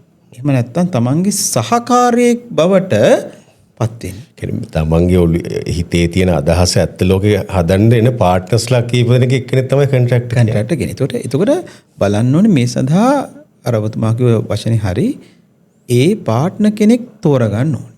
මොකද දැන් එහෙමනේ. දැන් අපි මේ ලෝකේ අපිට වයිබ් එකට අපිට කැමති වෙන මිනිස්සු ඉන්නවා, අපිට අකමැති වෙන මිනිස්සු ඉන්නවා. මොකටම අපිට කැමති දෙන්නේ නැහනේ. මොකටම අපිට අකමැති දෙන්නෙත් නැහැ. එතකොට ගොඩක් වෙලාවට මේකත් මම කතා කරන්නේ ප්‍රායෝගිකව සමහර අපේ ව්‍යාපෘති වලට ගියපුවාම ඒ කියන්නේ ඒගොල්ලෝ තීරණය කරන්නේ මෙයාගේ මේ කන්ස්ට්‍රක්ෂන් පොටෙන්ෂල් එක එතකොට මෙයාගේ තියෙන වැඩේට තියෙන දැනුම ඒවත් එක සමහරලාට බලනවා අර කොච්චර දුරට මෙයා අපිට පාර්ට්නර් කෙනෙක් කරගන්න පුළුවන්ද කියලා. ඒක මම හිතන්නේ අත්දැකීමෙන් කිව්වොත් කොහොමද? ඒ කියන්නේ දැන් ඔබතුමා මේ ශේෂ්ත්‍රාව වසර ගණනාවක් ඉන්න නිසා දෙවර්ගයේම ක්ලයන්ට්ලා හම්බෙලා තියෙනවා. අනිවාර්යෙන්. එතකොට පාර්ට්නර් කෙනෙක් කියලා සලකන ක්ලයන්ට් කෙනෙක් එක්ක වැඩ කිරීම සහ එසේ නොවන ක්ලයන්ට් කෙනෙක් එක්ක වැඩ කිරීම අතර පහසුව ප්‍රශ්නයක් නෑ. අපි ප්‍රොෆෙෂනල්ස් ලෙවල් පහසුව අපි දරා ගන්න. නමුත් අවුට්කම් එකේ ක්වොලිටි වෙනස කොහොමද? රයිට්. දැන් හිතන්න ඔබතුමා ජීවිතේ පාර්ට්නර් කෙනෙක් කියලා ඔබතුමාට දාගන්න පුළුවන් කෙනෙක්ටයි නැති කෙනා ඒක ඔබතුමා ගනුදෙනු කරන විදිහ වෙනසක් තියෙනවා. පැහැදිලි වෙනසක් තියෙනවා. සමහරවිට පාර්ට්නර් කෙනෙක්ට ඔයා ට්‍රස්ට් කරනවා වැඩිපුර. එයාට සමහරවිට වගකීමක් දෙන්න මැලි වෙන්නේ නැහැ. එයා විශ්වාස කළ දෙයක් කරන්න මැලි වෙන්නේ නැහැ. සමහර අපහැදිලි දා සාකච්ඡා කරන්න බව පෙළඹෙනවනේ. නෙලවෙනවා. එතකොට හැබැයි ඔයාට එහෙම නැති කෙනෙක් මොන හරි ඔයාට යෝජනාවක් අදහසක් ගෙනවොත් ඔයා තව කෙනෙක්ගෙන් විමසලා බලනවා. මේක තව දන්න කෙනෙක්ගෙන් අහලා බලනවා. ඔයා යම් කිසි විමසීමකට ලක් කරනවා. මෙහෙම කියලා. මම කියන්නේ අර පාර්ට්නර් කෙනෙක් වුණාම මේක ලක් නොකළ යුතුයි කියලා. නමුත් අර ගොඩනගෙන විශ්වාසය හරහා අර අපි කියනවනේ ස්මූත් කන්ස්ට්‍රක්ෂන් ප්‍රොසෙස් එකක්. සුමුදු ක්‍රියාවලියක් ඉදිරියට යන්න වැඩගත් සැලසෙනවා. දැන් ඔබතුමා කියනවා මම එහෙම වෙන අයත් එක්කත් වැඩ කරලා තියෙනවා, නොවන අයත් එක්කත් වැඩ කරලා තියෙනවා. ඔබතුමා කියනවා වගේ අපි දෙකම දරා ගන්න ඕනේ. එහෙම නැත්නම් අපිට අපේ වෘත්තිය කරන්න බෑ. හරි. හැබැයි අර එහෙම Tamanගේ කොටස්කාරයෙක් විදිහට සලකන ව්‍යාපෘතිවල අපි ඇත්තටම දැකලා තියෙනවා වැඩේ බොහොම ස්මූත්ලි. ඉක්මනින් තීරණ අරගෙන ඉක්මනින් අවශ්‍ය අපි කියමුකෝ අවශ්‍ය තාක්ෂණික දීලා මොන හරි වෙනස්කම් ටිකක් කරනවා නම් ඒවා අන්‍යෝන්‍ය අවබෝධයෙන් යුතුව ඉක්මනින් මේ වෙනස්කම් ටික කරගෙන ඉස්සරහට යන්න වැඩ කටයුතු තියෙනවා. වෙනස්කම් වෙන බයකුත් නැහැ. අනිත් එක තමයි මෙතනදී හැමෝටම අපි කියනවා අර අපි ඉංග්‍රීසි කියන සේ එකක් තියෙනවා කියලා නේද? හැම පාර්ශවයකටම සේ එකක් තියෙනවා. අවස්ථාවක් තියෙනවා අදහස් ප්‍රකාශ. අවස්ථාවක් තියෙනවා. ඒ කියන්නේ නිර්මාණකරුවා විදිහට වාස්තු විද්‍යාඥයන් අදහසක් තියෙනවා. අපේ සේවාදායකයන්ට අදහසක් තියෙනවා. එතකොට කන්ත්‍රාත්කරු විදිහට අපිට අදහසක් දක්වන්න තියෙනවා. මේ හැමෝගෙම අදහස් එකතු කරගන්න අවස්ථාව තියෙනවා අර විදිහට පාර්ට්නර් කෙනෙක් තියෙන තැනක වැඩ කරද්දී. නැත්තම් සමහර අවස්ථාවල වෙලා තියෙනවා අර ඕගොල්ලෝ කියන්නේ මොකද්ද? අපි අපේ වැඩේ නේද? අපේ වැඩේ ඕගොල්ලෝ කියන එක අපි කරලා එනවා. එහෙම කරාට අපිට තෘප්තියක් නැහැ සමහර දේවල් වලදී. හරි අපි අපේ වෘත්ති විදිහට සලකලා ඒක කරනවා. හැබැයි අපි අර කියනවා නම් දවස අවසානයේදී අපිට මොකද්ද ලැබිලා තියෙන්නේ? අන්න අර විදිහේ ව්‍යාපෘතියක් කරපුවම දවස අවසානයේ අපිට තෘප්තියක් තියෙනවා. අපිටත් මේක දායක වෙලා මේ වැඩේ කරන්න පුළුවන් වුණා කියන එක. ඒ කියන්නේ දැන් අර මෙහෙම අවස්ථාවක් ඔය කියන්නේ අපි හිතන් ඉන්නවා අපි මොකක් හරි වෙනස්කමක් සයිට් එකේ එනවා. අපි වෙනස්කම හිතන මේක තමයි අපි ඔය ක්ලයන්ට් බලාපොරොත්තු වෙන වෙනස්කම කියලා අපි ඒ සම්බන්ධයෙන් වැඩ කරලා යනවා. හැබැයි අර පාර්ට්නර් කෙනෙක් වශයෙන් ගනුදෙනු කරන ක්ලයන්ට් කෙනෙක් එක්ක මේ අදහස අපිට දීර්ඝව සාකච්ඡා කරන්න පුළුවන් ගැඹුරින් සාකච්ඡා කරලා ක්ලයන්ට් ඕන එකම දෙන්න තියෙන අවස්ථාව වැඩි. ඔව් ඒ කියන්නේ මෙහෙමනේ දැන් සමහර ඔය වගේ යෝජනා අපේ හිතට ආපුවාම අපිට ඒකේනා අපි කෙරෙහි මේක කොයි විදියට බාරගනීද අපේ අදහස කියලා අපිට විශ්වාසයක් නැත්නම් අපි අදහසත් එක්ක ඉස්සරහට යන්නේ නැහැ. දැන් අපි හිතනවා මෙන්න මෙහෙම කරොත් නම් මේ අපේ සේවාදායකයට යම්කිසි වාසියක් යම්කිසි හොඳක් මේක අත් කරගන්න පුළුවන් කියලා සමහර වැඩ කරන් යද්දී ඔන්න අපිට අත්දැකීමෙන් ඒ අවස්ථාවට අනුව එනවා. හැබැයි අපිට ඒක ඉදිරිපත් කරන්න වේදිකාවක් හැදෙන්නේ නැහැ. අර පාර්ට්නර්ෂිප් එක නැත්තම්. ඒතර අපි කරන්නේ මොකද? හරි ඉතින් එතකොට වෙන්නේ මුදලට ගත්ත සේවාවක් සහ වෙනස වෙන්නේ මුදලට ගත්ත සේවාව සහ ව්‍යාපාරික ගනුදෙනුවක් විතරක්. ඔය අතෙන්ට ගියාම දැන් ඔබතුමා ගත්තොත් වසර 10කට වඩා පළපුරුද්ද අවුරුදු 10ක පළපුරුද්ද කියන අති විශාල කාලයක් නේ. දවස් 3500ක් 600ක් කියන්නේ මේ ශේෂ්ත්‍රයේ වැඩ කරපු. එතකොට ක්ලයන්ට් සම එයාට පළවෙනි ප්‍රොජෙක්ට් එක ගන්න පුළුවන් නේද? එතකොට එයාට මේක අත්දැකීම් බොහෝ විට නේද? අඩුම එතකොට මෙන්න මේ අත්දැකීම තුලින් ලැබුව කොටස අතෙන්ට සම්බන්ධ වෙන්න තියෙන සම්භාවිතාවය අඩු වෙනවා මේ පාර්ට්නර්ෂිප් කියන එක අඩු වෙනවම කියන එකනේ. අනිවාර්යයෙන්. හරි. මේක මෙතකොට ඊළඟ කෑල්ල වෙන්නේ දැන් පාර්ට්නර්ෂිප් එකක් අපිට ගොඩනගන්න පුළුවන්. ඇත්තටම මේ අපි මේ පොඩ්කාස්ට් එක පුරා කතා කරන දේ තමයි ව්‍යාපෘති. ව්‍යාපෘතියක් කියන්නේ අපි ටෙක්නිකලි කියන මේ ලෝකේ කවදාවත් කලින් කරපු නැති දෙයක්. හරි. සහ අපි මේක මූල්‍යමය පැත්තෙන් කිව්වොත් ව්‍යාපෘති කියන්නේ බොහෝ විට ආයෝජන. ඔව්. මේක මුදල් වැය කරන්නේ මුදල් උපයන්න. එතකොට මුදල් උපයන්න දෙන අරමුණ සාර්ථක කරගන්න. එතකොට මේ කොයි අරමුණෙන් ගත්තත් ව්‍යාපෘතියක් කියන එක process එකක්. මේකට සම්බන්ධ වෙනවා විවිධ පාර්ශ්ව. කියන්නේ පාර්ශ්ව විශාල ප්‍රමාණයක් විශේෂඥ විශාල ප්‍රමාණයක් විවිධ අත්දැකීම් විවිධ දැනුම් පද්ධති තියෙනවා මේකට සම්බන්ධ කරගන්න ඕනේ මේ වැඩේ සාර්ථක කරගන්න නම් ඒකෙනුත් එතකොට ප්‍රධාන කොටසක් වෙනවා මේ කොන්ත්‍රාත්කරු එහෙම නැත්නම් ඉදිකිරීම සමාගම ඉදිකිරීම කරු කියන එක්කෙනෙක් වෙන්නත් පුළුවන් ගොඩක් වෙන්න අපි දන්නවා විශාල ව්‍යාපෘති කියන අපි දන්නවනේ ගොඩක් කට්ටිය වැඩ කරනවා. එතකොට මේ හැමෝම මේ ප්‍රොජෙක්ට් එකේ ටීම් මෙම්බර්ස්ලා කියන එක තමයි අපි මේ පොඩ්කාස්ට් එකෙන් අපි මේ කියන්න උත්සාහ කරන්නේ. කියන්නේ ප්‍රොජෙක්ට් එකේ ක්ලයන්ට්ගේ ප්‍රොජෙක්ට් එක එයාගේ සල්ලි එයාගේ අරමුණ. හැබැයි මේක සාර්ථක කරගන්න නම් ටීම් එකක් එනවා. ඒ ටීම් එකේ මෙම්බර්ස්ලා තමයි සමහරක ප්‍රොජෙක්ට් කන්සල්ටන්ට් ගේ ඉඳන් මේ ඉන්න ඔක්කොලාම ආකිටෙක්ට් වෙන්න පුළුවන් ඉංජිනේර්ස්ලා වෙන්න පුළුවන් කොන්ට්‍රැක්ටර් වෙන්න පුළුවන් සියල්ල. එතකොට මේ ඔක්කොලාගේම ටීම් එක ඇතුලේ මේ ටීම් එක එක්කහුව වෙලාවට ප්‍රොජෙක්ට් එක ඩිලිවර් කරන්න වැඩ කරේ නැත්තම් වෙන්නේ අර ක්ලයන්ට්ගේ මුදලට අවශ්‍ය ගන්න පුළුවන් උපරිම දේ ගන්න නැත්නම් එයාගේ අදහස එළියට ගන්න බැරි වෙනවා කියන එකනේ. එහෙමනම් මේකේ තව ප්‍රොජෙක්ට් එක ඕනෑම දෙයක් පටන් ගන්න මහ පොළොවෙන් නෙවෙයිනේ. ප්‍රොජෙක්ට් එක පටන් ගන්න මනසින් අපි හිතන තැන. ඒකට මේ අදහසක් පැලවෙච්ච තැන ඉඳන් ඩෙවලොප් කරගෙන හැවිලා කියන්නේ අපි දමු කන්සෙප්චුවල් ඩිසයින් එක හදලා ඉස්සරහට හදාගෙන එනකොට කොන්ට්‍රැක්ටර් තෝරගන්නේ පල්ලෙහාදීනේ. ඔව්. ඔව්. ඒක පසුව කරන තෝරා ගැනීම. අන්තිමට ඩිසයින් එකත් ඉවර කරලා නේ අප්‍රූවල් තරම් තමයි BOQ හදලා තමයි කතා කරන්නේ. හැබැයි මම මෙහෙම යෝජනා කරොත් කොන්ට්‍රැක්ටර් කෙනෙක් අපිට පුළුවන් නම් මේ early stage වලදීම තෝරගන්න. ඒර්ලි ස්ටේජ් වලදී මෙයා මේ කතාවට සම්බන්ධ කරලා අපි තුමු සරල ගයක් අපි පැත්තකින් ඉඳමු ගයක් සංකීර්ණ වෙන්නේ නැති වෙන්න පුළුවන්. ඔව් සරල ව්‍යාපෘතියක්. සංකීර්ණ ව්‍යාපෘතියක් නම් කොච්චර වැදගත්ද මේ කොන්ට්‍රැක්ට්ව ඩිසයින් අධ්‍යයනයේදීම සම්බන්ධ කරලා තියාගන්නේ. මම ඔකට උත්තරේ මේ පොඩි කතාවක් එකම කියන්න. මම මේ දැන් සම්බන්ධ වෙලා ඉන්නවා මේ හොටෙල් ව්‍යාපෘතියකට. හරිද? හොටෙල් ව්‍යාපෘතිය තාම යන්නේ මේ මූලික අධීරේ. හරිද? මූලික අධීරේ නිර්මාණ.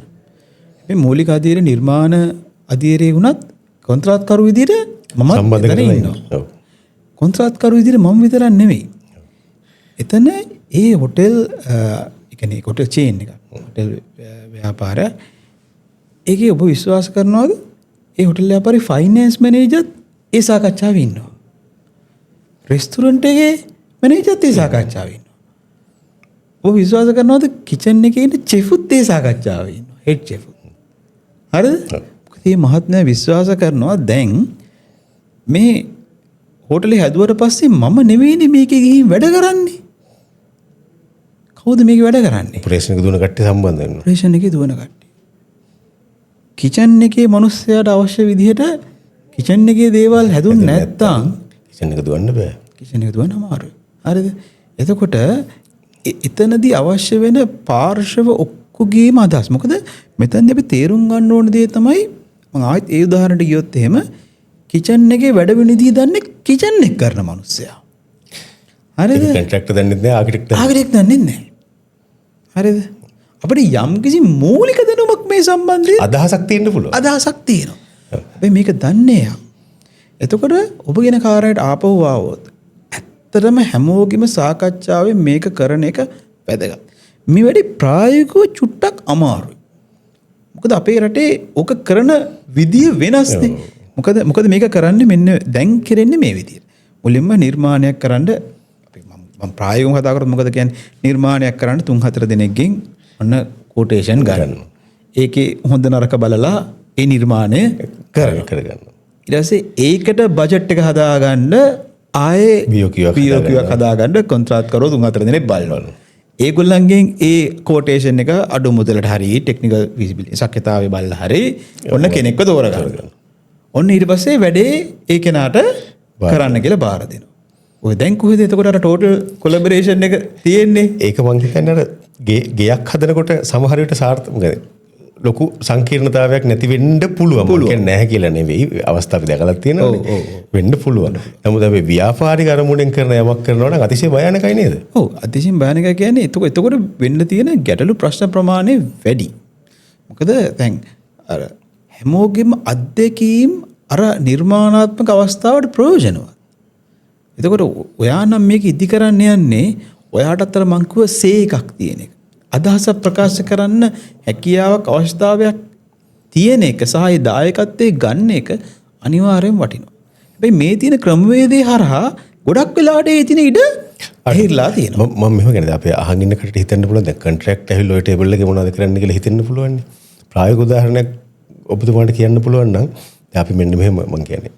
එක් කාරණාව කතා කරන්නේ නැතුව කතා කරොත් ඔව් ආයතන කතා කරන්නේ නැතුව කතා කරලා කමන්නේ. හරි. අපි දැන් කට්ටිය මෙන්න මෙහෙම කතා කරන් ඉන්නකොට මෙහෙම අදහසක් මතුවුණා. නමුත් ප්‍රායෝගිකව මේක කරන්නේ කොහොමද කියන අදහස ඒගොල්ලොන්ට නැහැ. නමුත් ඔබතුමාගේ ටේබල් එකේ වාඩිලා ඉන්නවනම් කියන්න පුළුවන් ඕක මෙන්න මේ විදිහට ඔය ප්‍රායෝගික ප්‍රශ්න විසඳන්න පුළුවන්. එතකොට අනිවාර්යයෙන්ම ඔයාගෙන කතාව ඕක කොහොම වෙලක් තියෙනවා. හරි ඒක තමයි පොඩි උදාහරණයක් දෙන්න කියලා පුළුවන් නම් කියලා. දැන් මේ හිතන්නකෝ දැන් මම කියන්නම් අපිට මට එකපාරක් හැදුනා මේ හොඳ උදාහරණ මතක් වෙනවා මට ඩෙන්ගු රෝගය හැදුනා එකපාරක්. එතකොට මේ ඩෙන්ගු රෝගය හැදුනම දන්නවා දවස් ගාණක් රෝහල්ගත වෙලා අපි දෙන්නට වැදලා තිනවා. දවස් ගාණක් රෝහල්ගත වෙලා ප්‍රතිකාර ලබන්න සිද්ධ වෙනවා. ඉතින් මේ රෝහල්ගත වෙලා ප්‍රතිකාර ලබද්දි මේ වෛද්‍යතුමෙක් ආවා මට ඉතින් ප්‍රතිකාර කරන්න එනවනේ. ඉතින් දැන් සමහරට අපි කියනවා දැන් එහෙම ඉන්නකොට මේ දැන්ට වැඩි ඒ කාලේ ටිකක් බරපතලයි මං හිතන්නේ ප්‍රතිකාර ක්‍රමත් වෙනස්. ඒ කියන්නේ ටිකක් රෝගේ හැදුනහම ටිකක් තත්ත්වය භයානකම් වැඩි ඊට වැඩි. එතකොට එතකොට දැන් වෛද්‍යතුමාලේ කාර්යභාරයක් තියෙන මුලින්ම ඒගොල්ලන්ගේ මානසිකත්වය හදන්න ඕන රෝගීන්ගේ නේ. ඔවුන්ගේ මානසිකත්වය උඩ දාන්න ඕනේ. එතකොටනේ ශාරීරිකව සුවපත් වෙන්නේ. ඉතින් මානසික උඩ දාන්න මොකද කරන්නේ? ඇවිල්ලා කතා කරනවා. ඔයා මොනවද කරන්නේ? හරිද? මොන වගේ දේවල්ද ඔයා කරන්නේ? ඊට පස්සේ ඔන්න ඉතින් කතා කරලා ඉතින් මං කිව්වා මම මේ ඉදිකිරීම ක්ෂේත්‍රයට සම්බන්ධ වැඩ කරන්නේ. එහෙම. එතකොට ඉතින් කතා කරලා මටත් මෙන්න මෙහෙම එකක් තියෙනවා. මගෙත් මෙන්න මෙහෙම අදහසක් තියෙනවා මේ වගේ පොඩි හෝටල් එකක් ඉදි කර ගන්න ඕනේ කියලා. ඉතින් දැන් ඔන්න හැමදාම ලෙඩ බලන්න ඇවිල්ලා ප්ලේට්ලට් කවුන්ට් එක කියලා ඔන්න ඕක තමයි සාකච්ඡා කරන්නේ. හරිද? එතකොට ඒ සාකච්ඡාවෙන් පස්සේ වැඩිත් කරා. හැබැයි එතකොට මුල ඉඳලම අපි එතන හිටියා. ඔව්. අද තාක්ෂණික පැත්තෙන් ඉන්නවා. තාක්ෂණික පැත්තෙන් ඉන්නවා. ඒතර වෙන්නේ අර කොලැබොරේෂන් එක අර අපි කලින් කිව්ව අන්‍යෝන්‍ය අවබෝධයේ සම්බන්ධියාව කලින්ම හැදිලා තමයි වැඩේ පටන් ගන්න. එතකොට එතුමා කියනවා මට මේ වගේ දෙයක් කරගන්න ඕනේ කියලා ඒ සංකල්පයට 100%ක්ම අපේ දායකත්වය එතනදි දෙන්න පුළුවන්. හැකියාව ලැබුණා. හරිද? එතකොට අන්න එහෙම. දැන් ඒ විදිහට වෙන ව්‍යාපෘතිත් තියෙනවා. තියෙන අවස්ථා තියෙනවා. අර මං කියන විදිහට වෙන ව්‍යාපෘතිත් තියෙනවා. හැබැයි අපි ප්‍රායෝගිකව දැකලා තියෙනවා ඒ අදහස් ගන්න පුළුවන් නම් මුල් පියවරේදීම ඒ සාර්ථක වෙන්න තියෙන අවස්ථා ගොඩක් වැඩි. සාර්ථක වෙන්න විතරක් නෙවෙයි ඇත්තම කියනවා නම් වියදම් අවම කරගන්න තියෙන අවස්ථාවත් වැඩි. ඔය අත්දැකීමෙන් දන්නවා සමහර අඩු විදිමින් කරන්න පුළුවන් විදිහ නේ. අනිවාර්යයෙන්. ඒ කියන්නේ ගොඩක් වෙලාවට වියදම් අඩු කරගන්න හෝ වැඩි කරගන්න ක්‍රම දෙපැත්තටම දන්නේ කොන්ත්‍රාත්කරුවා. ඒක තමයි යථාර්ථය. හරිද? මොකද ඕන්නේ ගොඩ වෙලාවට ගණන් හිලව් එක්ක ක්ෂේත්‍රයෙන් දැන් අපිට මේ දවස්වල තියෙන ගැටළු ප්‍රශ්නේ තමයි එකක් කියන්නම් මේ අවස්ථාවක් කරගෙන දැන් මෙහෙම හිතන්න. දැන් ඔබතුමා මීට අවුරුදු 5ක් 6කට කලින් මොන හරි නිවසක් ඔබතුමා ඉදි කරා. ඉදි කරානේ. හරි ඉදි කරා. හරි. ඔබතුමා නිවස ඉදි කරා. දැන් ඉතින් ඔබතුමා නිවස ඉදි කළා ඔබතුමා ඒ පදිංචි වෙලා ඉන්නවා. හරි. ඔබතුමාට ඒ නිවසේ ඒ කාලේ හදන්න ගිය විහිදම් ගැන ඔබතුමාට අදහසක් තියෙනවා. හරි. එතන අදහසක් තියෙනවා. හරි. ඔබතුමා ඒ කාලේ මං හිතන්නේ මොන හරි කණ්ඩ අපි කියමු පාන් රාත්තලක් ගත්තා කියලා. මීට අවුරුදු 6කට කලින්. ඔබතුමා මීට අවුරුදු 6කට කලින් පාන් රාත්තලක මිල දන්නවා. ඔබතුමා මම හිතන්නේ අදටත් පාන් ගන්නවානේ. ඔබතුමා දන්නවා මීට අවුරුදු 6කට කලින් පාන් ගෙඩිය කීයද? දැන් පාන් ගෙඩිය කීයද කියලා. ඔබතුමා දන්නවද දැන් ඒ කාලේ හදන්න ගියේ ගේ හදන්න දැන් කොච්චර මුදලක් ඇදිලා ඔබතුමා දන්නවද? ඒක මට වඩා ඔබතුමා හොඳට දැනගන්න. ඒ කියන්නේ ගොඩක් වෙලාවට අදහසක් නැහැ. මොකද ඔබතුමාට ඒක හොයන්න අවශ්‍යතාවයක් අපේ ශේෂ්ත්‍රින්ද යම් නෑ මම මේක ඔබතුමා කියලා කියන්නේ මේ උදාහරණයකට. මේක හරි. හරිද? ඔබතුමා සාමාන්‍ය පුද්ගලෙක් කියලා තායි. හරි. අදහසක් නෑ සාමාන්‍ය පුද්ගලෙන්න. හරිද? සාමාන්‍ය පුද්ගලයෙකුට අද මොකද වෙන්නේ කියලා කන්ස්ට්‍රක්ෂන් ෆීල්ඩ් එකේ දන්නේ නැහැ. අපි ෆීල්ඩ් එකේ ඉන්න විදිහට අපි දන්නවා වුණාට මම අදහස් කරේ ඔබතුමා මේ මට පැහැදිලි වුණා. ඒ කියන්නේ මේකේ එන වේරියේෂන් එක පොදු ජනතාවට නිකන් සිමෙන්ති කොටයක් වැඩි වෙනවා කියන එකම නෙවෙයි මෙතන වෙනස. එතකොට ඒ තියෙන ප්‍රායෝගික ප්‍රශ්නේ තමයි අපිට දැන් අදහසක් තිබ්බට අපි සේවාදායකයෙක්ට යම්කිසි අපි කියන බජට් එකක් ඉදිරිපත් කරපුවාම එයාට අදහසක් නැහැ දැන් මේකට මෙච්චර යන්නේ ඇයි කියලා. එයා ගොඩක් කලබල වෙනවා. ඒ කලබල වෙන්නේ මොකද? ඇත්තටම ඒ ගැන ඉතින් එයාට අදහසක් නැහැ. එයා දැන් තමයි අදහසක් ගන්න එන්නේ. පටන් ගන්න. හරිද? ඔක තමයි ප්‍රශ්නේ. හරිද? එතකොට මම කියන උත්සාහ කරේ මේවා ගැන අදහසක් තියෙනවා කොන්ත්‍රාත් කරන්න. මොකද උන් නිතර දෙපෙළෙම ඒ ගැන අප්ඩේට් එකේ කියන්නේ නිතරම ඒ වැඩේ ඉන්නේ. ඒතකොට සමහරලාට ඒගොල්ලෝ කිව්වොත් මහත්තයා මෙන්න මේ වැඩේ කරන්න එපා. මොකද මේ වැඩේ කරොත් සමහරට මේකට ලොකු ගාණක් වියදම් වෙන්න පුළුවන්. ඒ වැඩේ වෙනුවට මේ වැඩේ කරොත් ඔයාට මේකට වියදම අඩු කරගන්න පුළුවන්. අවුට්කම් එකත් මේ මට්ටමට ගන්න පුළුවන්. ඒක හැබැයි අපි නිර්මාණ අවධියේදී කියන්න ඕනේ. මොකද ඒ අවධියේදී නොකියුවොත් අපිට මගදී කරන්න බෑනේ. කරන්න බෑ. ඩිසයින් චේන්ජ් එක කරලා නැති ප්‍රශ්න එනවා. ඕක තමයි ප්‍රශ්නේ. ඒ කියන්නේ දැන් ඇත්තටම දැන් නිර්මාණකරුවෙක්ට නිදාසේ නිර්මාණයක් කරන්න අවකාශය තිබිය යුතුයි. මේක මේ ඒ ඉඩ ඇහිරීමක් නෙමෙයි. ඒ ඉඩ ඇහිරීමක් නෙමෙයි. ඒක කොයිලෙත් හිතන්න එපා. මොකද දැන් අපි කතාවට කියනවා අර කෝටේෂන් 3ක් කරන් අඩුම කෝටේෂන් හැදුණා සීගිරිය අද නෑ නේද කියලා. හරිද? ඒක ඇත්ත. ඒක තියෙන්න ඕනේ. එයාට නිදාසේ ඒක කරන්න අවස්ථාව තිබිය යුතුයි. හැබැයි ඒ නිදාසේ කරන ඒ නිදාසේ කරන තමන්ගේ අදහසෙත් යම් කිසි විදිහකට එක් දෙයක් වෙනුවට ඊට සරල වෙනත් දෙයක් කරලා නිර්මාණයටත් හානියක් නොවි යම් කිසි මුදලක් අඩු කර ගැනීමට පුළුවන් නම් ඒ වාසිය සේවාදායකයට ලබා දී යුතුයි කියන දන අපි ඉන්නවා. මං හිතන්නේ මුදල අඩු වෙන්නත් පුළුවන්. සමහරට එම මුදලට ක්වොලිටි එක වැඩි කරන්නත් පුළුවන්. පුළුවන්. මොකක් හරි වෙනස්කම්. බෙනිෆිට් එකක්. බෙනිෆිට් එකක්. හරි. එතකොට දැන් ඔය කාරණාත් එක්කම ආපහු අපි සයිට් මට්ටමට ආවනේ දැන්. ඔව්. අල්ලටම ආවා. ඒ නිසා මං එතෙන්ට ආය කතාව ගේන්න.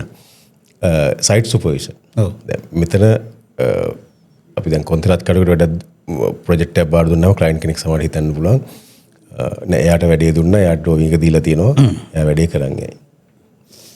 ආය අපි බලන්න ඕනේ හරි ඒක අදාළ නෑ එයා ප්‍රශ්නයක් අහුවොත් උත්තර දෙන්න නැත්නම් ඕකේ අනිත් පැත්ත වෙන්න පුළුවන්.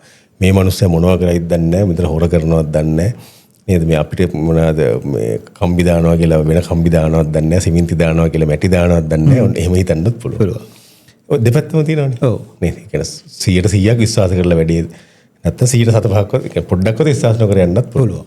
හැබැයි ওই දෙකම අපි පැත්තකින් තිබ්බොත් විශ්වාසය කියන සාධකයේ පැත්තකින් තිබ්බොත් මොකද අපි දැන් පාර්ට්නර්ෂිප් එක ගැන කතා කරන්නේ. පැත්තකින් තිබ්බොත් ඇයි අපිට සයිට් සුපර්විෂන් ඕනේ? කියන්නේ කොන්ට්‍රැක්ට්ට විතරක් සයිට් එක තනියම කරලා යන්න පුළුවන්ද? නැත්නම් අර ක්ලයන්ට් මේ සයිට් එකේ වැඩවලට සම්බන්ධ වෙන්න ඕනේද? හරි.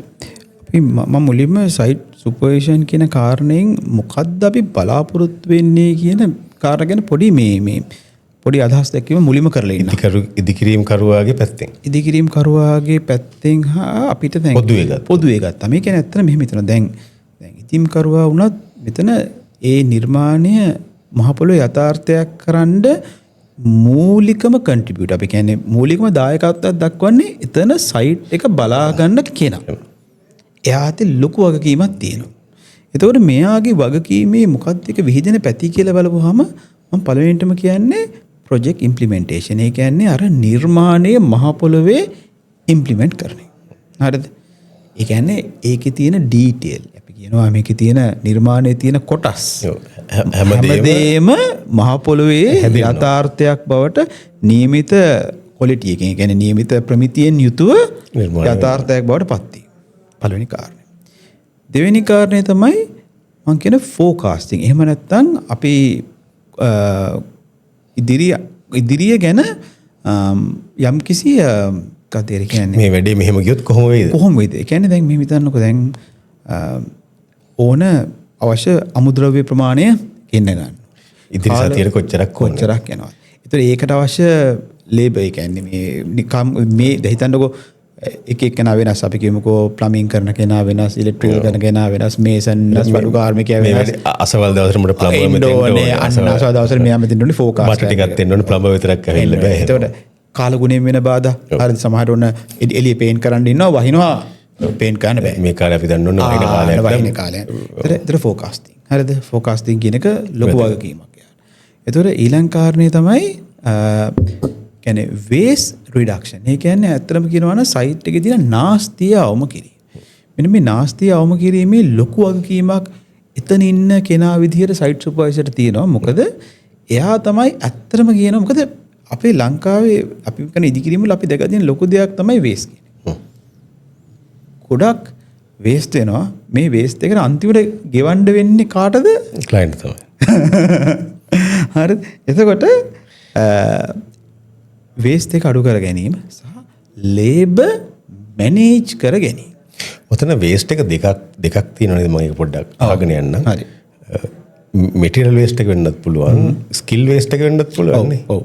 දෙකම. ඒ කියන්නේ දැන් ඕක එකිනෙකට බැඳලා තියෙනවා. ඒ කියන්නේ මැටීරියල් වේස්ට් එක, ස්කිල් වේස්ට් එක තමයි මම අනේ ගන්න කියන්නේ ලේබර් මැනේජ්මන්ට් කියලා. ලේබර් මැනේජ්මන්ට් කියන්නේ මෙහෙමනේ. ඔන්න අද එනවා උදාහරණයක් කියන්නම්. බාස 3 දිනක් කියනවා ගෝලුවෙක් කෙනෙක්වත් නැහැ. ඔව්. කියන්නේ සාමාන්‍ය සන්දර්භය තුළ වෙන දේ. හරිද? හරි. දැන් මොකද?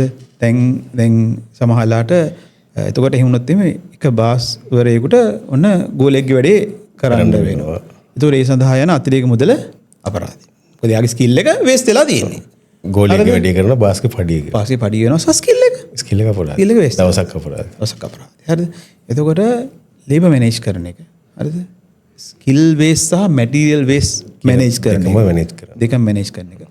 ෆෝකාස්ටිං කරන එක සහ අර ඩ්‍රීම් එක මහ පොළොවේ ඉම්ප්ලිමන්ට් කරන එක. ඕක තමයි සයිට් සුපර්වයිසර්ගෙගේ වගකීම වෙන්නේ. එතකොට දැන් ඔබතුමා අහුව ප්‍රශ්නේ කියන්නේ මේක කවුද මේක කරන්නේ? මේක ක්ලයන්ට්ගේ පැත්තෙන් සුපර්විෂන් එකක් කරනවද? කොන්ට්‍රැක්ටර් පැත්තෙන් සුපර්විෂන් කරන්න දීලා මේක බලන් ඉන්නවද? සදායිදාන බලන් ඉන්නවද? හරිද? මොකද්ද අපි මෙතන කරන්නේ? මේකට ඇත්තට සංකීර්ණ ප්‍රශ්නයක්. හරිද? මම ඒක ඔබතුමා අමාරු දාන්න අපි ගන්නේ. ඒ කියන්නේ කොන්ට්‍රැක්ට් එක පැත්තෙන් ඔබතුමා සුපර්විෂන් එකක් කරනවා තමයි. හරිනේ. ඒක කරන්න එපා. ඔව්. මොකද අර කිව්ව කාරණා තුළ මැනේජ් කරන්න ඕන අවුට්කම් එක දෙන්න. හැබැයි ඒක විතරක් ප්‍රමාණවත් නෑ. ඒක තමයි මම මේ කියන්න හදන්නේ. මේක සංකීර්ණ ප්‍රශ්නයක් කියලා මම කිව්වේ ඒක. දැන් මෙහෙම හිතන්නකො. අපිට දැන් ඔන්න අපි වැඩේ කරගෙන යනවා. අපේ සුපර්වයිසර් මහත්මයෙක් ඉන්නවා. අපි වැඩේ කරගෙන යනවා. මොන හරි ගැටලුවක් කොහේ හරි තැනක මතුවෙනවා. ව්‍යාපෘති වල ගැටලු මතුවෙනවා. මේ ගැටලු මතු නොවන ව්‍යාපෘති මම කියන්නේ ව්‍යාපෘතියක් නෙවෙයි ලෝකේ ඕන දෙයක් කතා කරන්න ඕනේ. කතා කරන්න ඕනේ නෑ. ඇත්තම කියනවා මේ වගේ පොඩ්කාස්ට් කරන්න ඕනේ නෑ. හරිද? මතුවෙනවා. එතකොට දැන් අපි හිතමු මෙහෙම.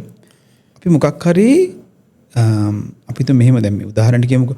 අපි පොළොව යට කරපු අපි කියමුකෝ ෆවුන්ඩේෂන් මට්ටමේ කරපු දෙයක මොකක් හරි ගැටලුවක් වෙලා ඇති කියලා පස්සේ වෙලා තියෙන සිදුවීමක් නිසා අපිට දැන් හිතෙනවා. සැක හිතෙනවා නේ මොකක් එවිඩන්ස් පේනවා. ඔව් හිතෙනවා.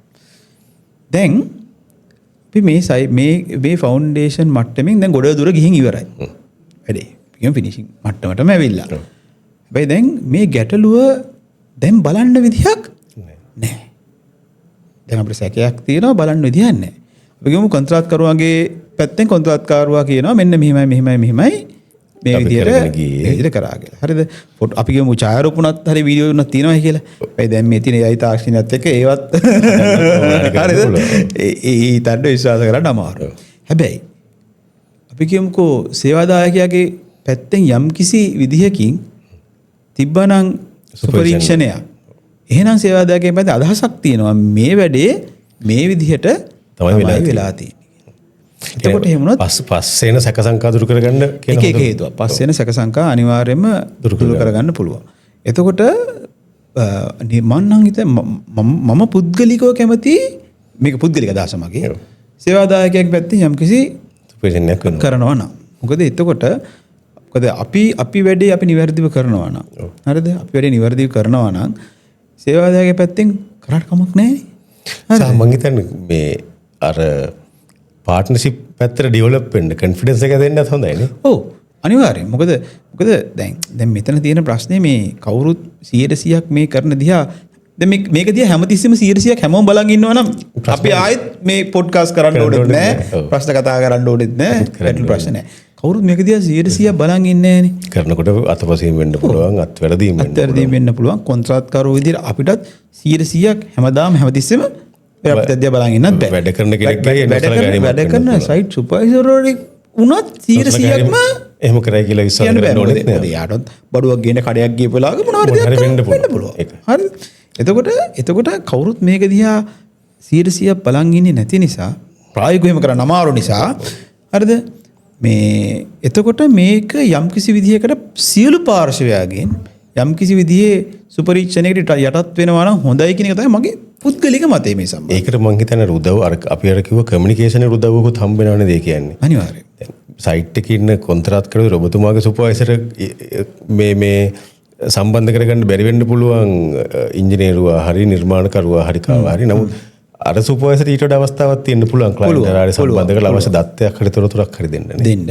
සහ එතකොට සමහර වෙලාවට ඒ පැත්තෙන් එයාට දැන් අපි කියමුකෝ තොරතුරු ගලා වැඩිනේ. දැන් අපේ පාර්ශවයේ කොන්ත්‍රාත්කරුවන්ගේ පාර්ශවයේ ඉන්න උනත් එයා ආයතනයක සේවකී. ඉතරයා බැඳිලා ඉන්නවා යම්කිසි ආයතනයේ නීති රෙගුලාසි වලට යටත් අනුව වැඩ කරන නිසා කතා බහ කරා. නමුත් අර සුපරීක්ෂකයාට එහෙම ප්‍රශ්නයක් නැහැනේ. එයා බාහිර පුද්ගලයෙක් කන්සල්ටන්ට් පාර්ශවයෙන් ඉතරයාට ඕන්ලාක කතා කරලා ඕනෑම දෙයක් ඒ සේවාදායකයට කීමේ හැකියාව පවතිනවා. ඒකට සයිට් සුපර්විෂන් කියන එකත් අර කොන්ත්‍රාත්කරු මතම රඳා පවතින්න නැතුව ඉන්න තරමට කොන්ත්‍රාත්කරුවටත් වාසි. කොන්ත්‍රාත්කරුවට අනිවාර්යයෙන්ම වාසි. ඔහු නිවැරදිව හෘද සාක්ෂියට එකඟව වැඩ කරනවා නම් එකයි. හරි. එහෙනම් මම හිතන්නේ අපි දැන් ඔය තාක්ෂණික කාරණා ටිකක් ගැඹුරට කතා කරා. දැන් පොඩ්ඩක් අපි අර මේ ටිකක් තියරිටිකල් පැත්තට එතිකල් වගේ පැත්තකට පොඩ්ඩක් හැරෙමු කියලා මම කල්පනා කරා. දැන් ඔබ මේ ව්‍යාපෘති ගණනාවක වැඩ කරලා තියෙන නිසා අපි කතා කරනවා 3 pillars කියලා නේද? quality cost time කියලා. ඔහොම ඉතින් ඔය අපි කතා කරනවානේ. ඔබ අත්දැකීම මොනෝ මොකක්ද ප්‍රොජෙක්ට් ෆේලියර් එකට හම්බෙලා තියෙන බරපතලම රීසන්? අර මම කියන්නේ මේන් ෆිලර්ස් වලින්ම නෙවෙයි. නිකන් ගත්තොත් එහෙම ප්‍රොජෙක්ට් එකක් ෆේල් වෙන්න. මම ෆේල් වෙන කියන එක අදහස් කරන සමහරට බජට් එක ඕරන්න උනා වෙන්න පුළුවන්. ටයිම් එකට ඉවර කරගන්න වෙනවා අවශ්‍ය ක්වොලිටි ගන්න බැරුණා වෙන්න පුළුවන්. මේ තුනෙන් මොකක් වුණත් දෙකක් ඕ තුනම වෙනත් තුන වෙන්න පුළුවන්. වෙන්න තියෙන ප්‍රධානම කාරණාව මොකක් කියලා ඔබතුමා දකින්නේ? මම නැවතත් මේ කතා කරන්නේ ලංකාවේ ඉදිකිරීම සංදර්භයේ තුල. අනිවාර්යයෙන්. හරිද? මිසද ඉදු කරන ගොඩක් බලපාන. හරිද? අපේ සමස්ත විශාල කාරණාව ඇතුළට පොඩ්ඩක් ඇහිල්ලා නැහැ. කෝ කාරණාව චුට්ටක් හොයන්න උත්සාහ කරා. හරි. පළවෙනි කාරණේ තමයි අපි කියනවා මේ poor planning and implementation. ඒ කියන්නේ නිවැරදි සැලසුම් නිවැරදි නොවීම හා සැලසුම් නිසියාකාරව ක්‍රියාත්මක නොකිරීම. සැලසුම් වල වැරදි. සැලසුම් වල වැරදි, සැලසුම් ක්‍රියාත්මක කිරීම වැරදි. දෙපැත්ත. හරිද?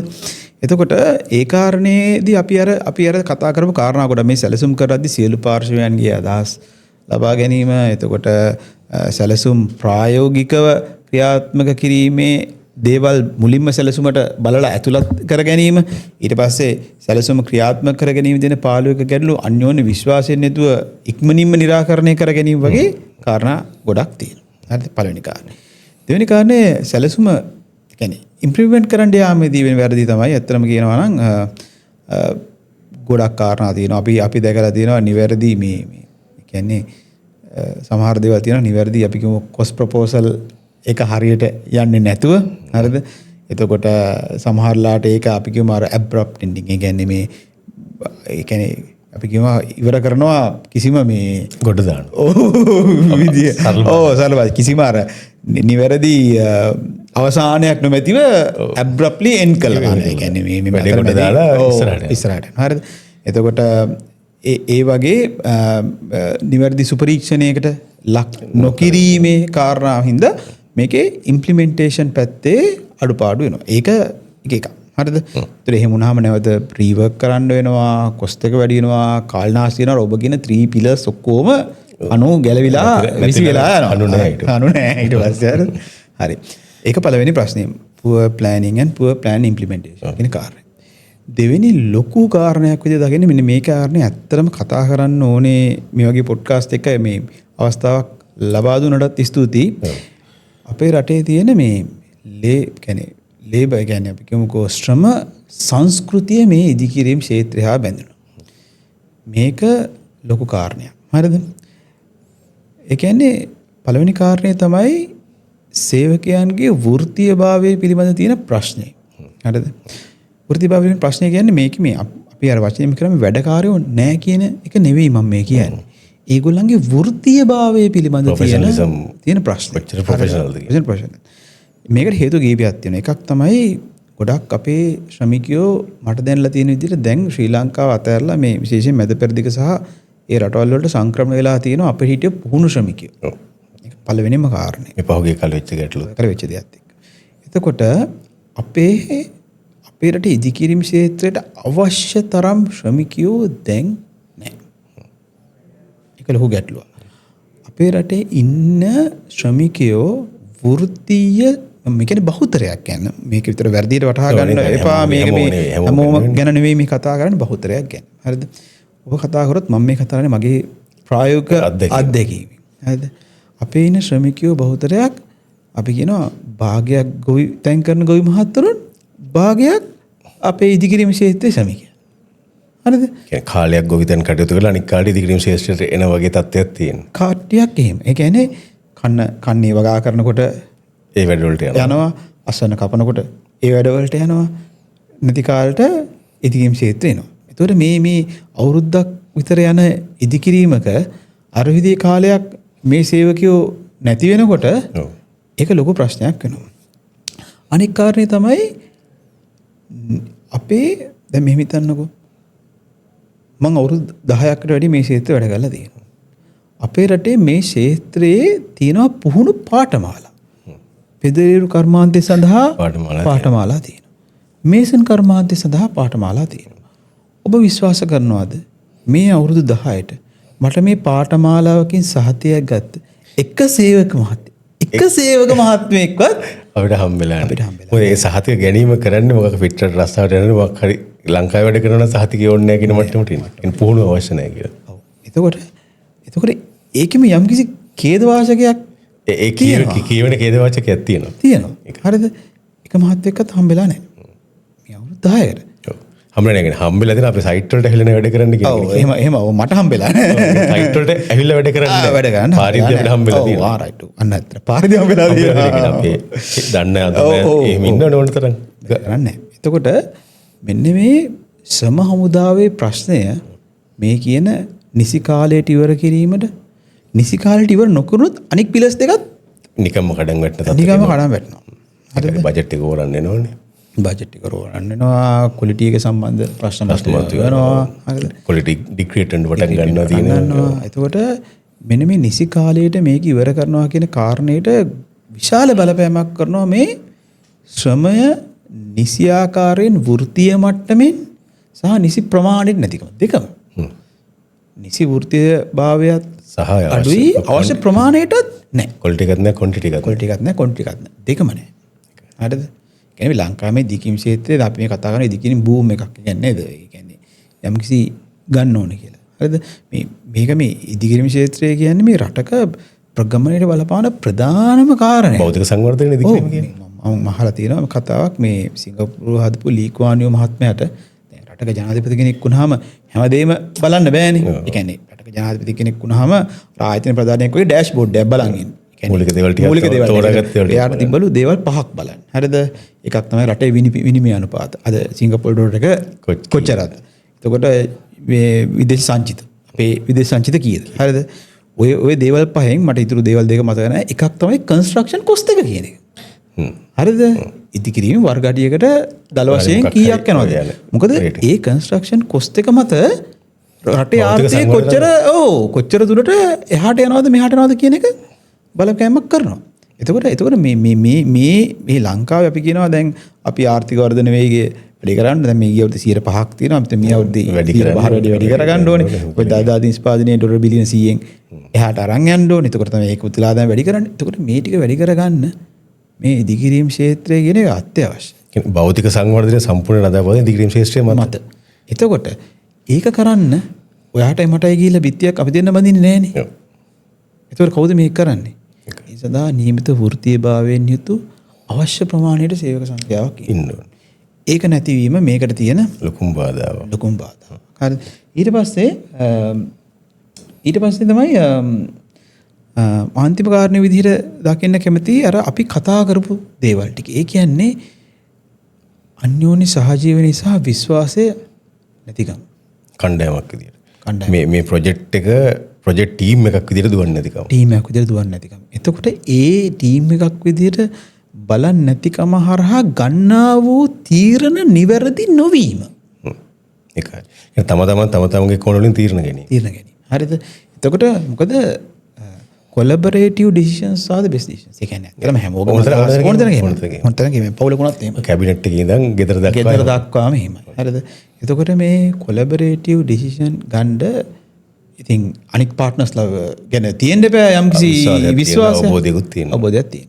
එතකොට ඒ හරහා ගන්න තීරණවල නිවැරදිතාවයේ ප්‍රශ්න නිසා ඒවා කියන කඩන් වැටීම විශාල වශයෙන් සිද්ධ වෙන්න පුළුවන්. ඕක තමයි මම දකින ප්‍රධාන ප්‍රශ්න තුන එකක් තමයි ප්ලෑනින් පුවර් වීම. ඒ කියන්නේ ප්ලෑනින් වල ප්‍රශ්නේ, ඉම්ප්ලිමන්ටේෂන් ප්‍රශ්න, ලේබර් ක්වොන්ටිටි එකේ සහ ප්‍රොෆෙෂනලිසම් එකේ ප්‍රශ්නේ සහ poor execution in decision making.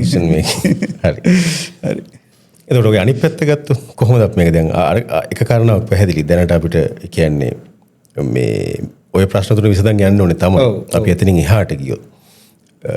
දැන් ඔබතුමාට හම්බෙලා ඉතාලම සාර්ථක වෙච්ච ව්‍යාපෘති. ඔව්. ඔය ප්‍රශ්න තුන තියෙද්දි ඕකම් කරගෙන ගිහිල්ලානේ. ඔව්. නේද? ඒ කියන්නේ දැන් ලේබර් ඉෂුව එක හරි මොකක් හරි ඒක අපි සුපර්විෂන් කරලා හරි මහන්සි වෙලා වෙන විදිහකට විසඳ ගන්නවා. දැන් අපි කරගෙන යනවා කොහොමද? වැඩ කරලා යනවා. ඔය ඔක්කොම ප්‍රශ්න විසඳන් යන අතරේ තව හම්බෙච්ච තල්ලු මොනවද? ඒ කියන්නේ සාර්ථක වෙච්ච ප්‍රොජෙක්ට් එක දැක්ක කාරණා මොනවද? හරි. මෙහෙම කියන්නම්කෝ. එතකොට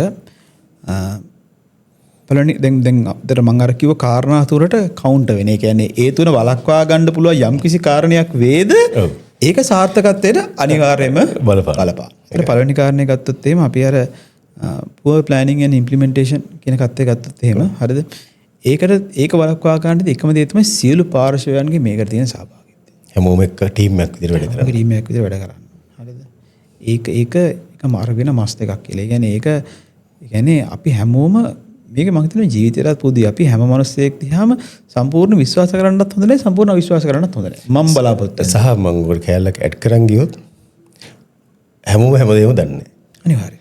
හැබැයි ඒ වැඩේට දන්න කෙනාව සම්බන්ධ කරගන්න තියෙනවා නම් හොඳයි. නොදන්න දේවල් දන්න අයගෙන් ඉගෙනගෙන හෝ අහගෙන හෝ සම්බන්ධ කරගෙන හෝ ඒ දේවල් කරගෙන යන්න ඕනේ. එතකොට ඒක පළවෙනිම දේ. එතකොට මේ අපිට දැනලා තියෙන දේ තමයි මේක පොඩි දේශපාලන පොඩි එකක් ගේන්න මේක මම මේ ගන්නෙ මේක දේශපාලන අර්ථයෙන් ගන්න එපා. මේක මේ උදාහරණයක් වශයෙන් තමයි ගන්න. හරිද? අපි 2010 අපි යුද්ධය අවසන් කරන්න හරිද? ඒ කාලේ මට මතක ආරක්ෂක ලේකම්පති ගෝඨාභය රාජපක්ෂ මහත්මයා. මහින්ද රාජපක්ෂ මහත්මයාගේ සහෝදරයෙක් වීම කියන කාරණය මේක දේශපාලන අර්ථයෙන් නෙවෙයි මම මේ කියන්නේ. සෑහෙන්න හේතුවක් වුණා. මොකද එතකොට කියන දේ කණ්ඩායමක් විදිහට වැඩ කරන්න පහසුයි කියන්නේ. කියන දේ යාට ජනාධිපතිතුමා අර 12ට 2ට හරි අවදි කරලා ප්‍රශ්නයක් આવොත් කියන්න කතා කරමු. එයා කියන දේ පිළිබඳ විශ්වාසයක් තියෙනවා මෙයා නිවැරදි දේ කරයි. අපිට අගතියක් නොවේ කියලා. ඒ ටීම් කොලැබොරේෂන් එක ඇති වෙච්ච ඒක ලොකුම හේතුවක් වුණා. අවුට්කම් එකක් විදිහට ආවා. අවුට්කම් එකක් විදිහට ආවා. ඒ දේශපාලන අර්ථයෙන් කෝණයෙන් බැහැරව අපි මේක ඒ කරපු කාර්යයේදී බලුවොත් ඒ ටීම් වර්ක් එක සහ හොඳ වෙලාවට මේ ඒක තේරෙන මල්ලි කෙනෙකුත් හිටියා. අනිවාර්යයෙන්. වෙන මල්ලි කෙනෙක් දැම්ම ඕක වෙන්නේ නැහැ. වෙන්නේ නැහැ. ඒක තමයි. ටෙක්නිකලි ඒ ක්ෂේත්‍රයේ පිළිබඳ ටෙක්නිකලි සවුන්ඩ් කෙනෙක් හිටියා. හරිද? එතකොට ඒ උදාහරණයම ගත්තොත් අපි ඉදිකිරීම ක්ෂේත්‍රයටත් අන්න ඒක තමයි ගේන්න ඕනේ. එතකොට මෙතන ඉන්නෝනේ මල්ලි කෙනෙක් හිටියොත් හොඳයි. නැත්නම් හරි කෙනාව දාගන්න. හරි කෙනාව දාගන්න. දැන් මෙතන සේවා දායකයා ඉන්නවා, නිර්මාණකරු ඉන්නවා, කොන්ත්‍රාත්කරු ඉන්නවා. මේ මැද තියෙනවා ලොකු හිඩසක්. හරිද? මේ මැද තියෙන ලොකු හිඩසක්. අර භාෂා තුනම කතා කරන යම් කිසි විදිහක භාෂා පරිවර්තකයෙක් අපිට මෙතන මැද ඉන්නවා නම් අන්න එතකොට අපිට මේ ගැටළු ප්‍රශ්න අර මං අර කිව්ව poor planning implementation ප්‍රශ්න විසඳ ගන්න පුළුවන්. සමහරවිට සරල ව්‍යාපෘතියක ඒ ගැටලුව පොඩි වෙන්න පුළුවන්. මං හිතන්නේ අපි සරල දෙයක් ගයක් හරි සරල දෙයක් අපි දැන් පොඩි කාමරයක් හරි මම නමුත් ටිකක් ආයෝජන මට්ටමේ ව්‍යාපෘතියකට අපි යනවා නම් මේක අතිශය වැදගත් කියන කාරණාව උතුමා කියනවා. ඔව්. මම කියන්නේ පොඩි වෙන්නේ ප්‍රශ්නේ නෙවෙයි. ප්‍රශ්නේ ස්කේල් එක ඇත්තටම පොඩි ලොකු වෙන්නේ. අන්න හරි. ප්‍රශ්නේ එකයි. ප්‍රශ්නේ ස්කේල් එක තමයි ප්‍රමාණය තමයි. ව්‍යාපෘති ලොකු වෙන ප්‍රශ්න ලොකුවට පේනවා. ඒක තමයි වෙන්නේ. හරි. එතකොට ඒකේ අර දෙවෙනි කාරණේ අපි ගත්තොත් සාර්ථ්‍යයාපල කොහොමද මේ ලේබ් නැත්නම් මේ ශ්‍රමයේ තියෙන වෘත්තිමය භාවය පිළිබඳ ප්‍රශ්න විසඳා ගන්න කියලා. එතකොට වෘත්තිමය භාවය පිළිබඳ ගැටළු ප්‍රශ්නය මේ තියෙන භූමියේ යථාර්ථයේ අපිට වෘත්තීය භාවය විසඳන්න බෑ. හැබැයි වෘත්තීය භාවය නිසා අපේ ව්‍යාපෘතියේ ඇතිවෙන අපේ කොටුව ඇතුලේ එන වැඩ ටික අපිට පාලනය කරගන්න පුළුවන්. අපේකට ක්‍රමය හදාගන්න. ඒකට නිවැරදි සුපරීක්ෂණය හරිද? සුපරීක්ෂණය වැඩි කිරීම හරිද? හැමතිස්සෙම අපි කියනවා මොන හරි සාම්පල් එකක් රැන්ඩම් අපි කියමුකෝ ඉලෙක්ට්‍රිකල් කනෙක්ෂන් එකක් කරනවා කියලා. අපිට හැමතිස්සෙම ගිහලා හැම ස්විච් එකක්ම දාලා බලන්න බැරි වෙන්න පුළුවන්. නමුත් අපි රැන්ඩම්ලි සිලෙක්ට් කරලා බලන්න ඕනේ. ප්ලම්බින් එකක් කරොත් රැන්ඩම්ලි ටෙස්ට් කරලා බලන්න. අන්න ඒ වගේ අපිට සුපරීක්ෂණේ වැඩි කිරීම හරහා මේ තියෙන ගැටළු ප්‍රශ්න විසඳ ගන්න පුළුවන්. එතකොට ප්‍රමාණාත්මකතාවයේ තියෙන ප්‍රශ්න තමයි ගොඩක් වෙලාවට මම මේ දැකලා තියෙන දෙයක් තමයි අපි ඔය විශාල ව්‍යාපෘති කරනකොට කට්ටිය එකතු වෙලා එක තැන ඉඳන් නැවතිලා කියලා වැඩ කරනවා නම් අර ගොඩක් වෙලාවට සේවකයෝ යන්නේන එක අඩු වෙනවා. ඒ කියන්නේ හැමෝම දැන් අපි යන්නේ ෂට් ඩවුන් ක්‍රමයකට නේද? හැමෝම ඇවිල්ලා වැඩ කරනවා එක කාලයකට අපි අත්දැක බලලා තියෙනවා ලංකාවේ ෂට් ඩවුන් ක්‍රමය සාර්ථකයි කියලා. ඔව් අත්දැක බලලා තියෙනවා ලංකාවේ ෂට් ඩවුන් ක්‍රමය සාර්ථකයි කියලා. හරිද? ඒක තමයි ලංකාවේ ඉදිරියම් ක්ෂේත්‍රයේ යන්න ඕනේ ඒ ක්‍රමයට තමයි. ෂට් ඩවුන් ක්‍රමය පොඩ්ඩක් පැහැදිලි කරගෙන යන්න කට්ටිය. ඒ කියන්නේ දැන් අපි ඉදිකිරීම් ක්ෂේත්‍රයක් ගත්තොත් මේකේ සමහරලාට හැමෝම availability කියන්නේ සයිට් එකේ available වෙන්න ඕනේ. දැන් හිතන්න උදාහරණයක් විදියට මොහොර ගැටලුවක් ආවා අපිට හදාගන්න එදා ඉලෙක්ට්‍රීෂියන් වරයා නැහැ. හිතමුකෝ ඉලෙක්ට්‍රීෂියන් නැහැ සයිට් එකේ. ඉතින් අපිට මේ ගැටලුව එයා නැතුව විසඳන්න විසඳන්න බෑ. මොකද සමහරට ඒ වයරින් කරපු විදිය දන්නේ එයා. දැන් වෙන කෙනෙක් ඇවිල්ලවත් අපිට ඒක දැන් මේ සයිට් එකේ තියෙන විදිහට අපිට ඒක විසඳ ගන්න හදාගන්න බෑ. එතකොට එයා available නම් අන්න නැත්තම් වෙන්නේ මොකද? එයා එනකම් මේ ප්‍රශ්නය තියාගෙන ඉන්න වෙනවා. හරිද? හැබැයි හැමෝම available නම් අපිට ඒ අවශ්‍ය වෙලාවට අවශ්‍ය ගැටලු විසඳගෙන යන්න පුළුවන්. එතකොට හැබැයි ඉතින් මිනිස්සු වැඩ කරන්න ඕනේ. ඒගොල්ලන්ට නිවාඩුවක් තියෙන්න ඕනේ. ඔය ඔක්කොම අපි අපේ ලේබර් ප්‍රායෝගික වෙන්න බෑ හැමෝම. ඒත් පිළිගන්න. එතකොට කරන්නේ අර හැමෝම එක කාලයක වැඩ කළා. හැමෝම එක කාලයක දවස් කීපයක් නිවාඩු යනවා. ආයෙත් හැමෝම එක කාලයක වැඩ කරනවා. හැමෝම දවස් කීපයක් නිවාඩු. ඒක තමයි ෂට් ඩවුන් ක්‍රමය කියන්නේ. එතකොට ඒකේ වෙන වාසිය තමයි වැඩ කරන කාලේට හැමෝගෙම අවේලබිලිටි එක තියෙනවා. හැමෝම සයිට් එකේ ඉන්නවා. හරි. මම හිතන්නේ අපි විවිධ ශේෂ්ත්‍ර ඔස්සේ විවිධ දේවල් කතා කරා නේද? ඔව්. කොන්ත්‍රාත්කරුවෙක් විදිහට මම පොඩි ඔබතුමාට වෙලාවක් දෙන්නම් අපි කාලය ඇතුළත අපි අහන ශේෂ්ත්‍රින් ඕන කෙනෙක්ගෙන් අහන ප්‍රශ්නයක්. ඉදිකිරීම ශේෂ්ත්‍ර එක දෙයක් වෙනස් කරන්න තියෙනවා නම් ඔබතුමාට අවස්ථාව හම්බ වෙනවා නම් මොකක්ද වෙනස් කරන්නේ?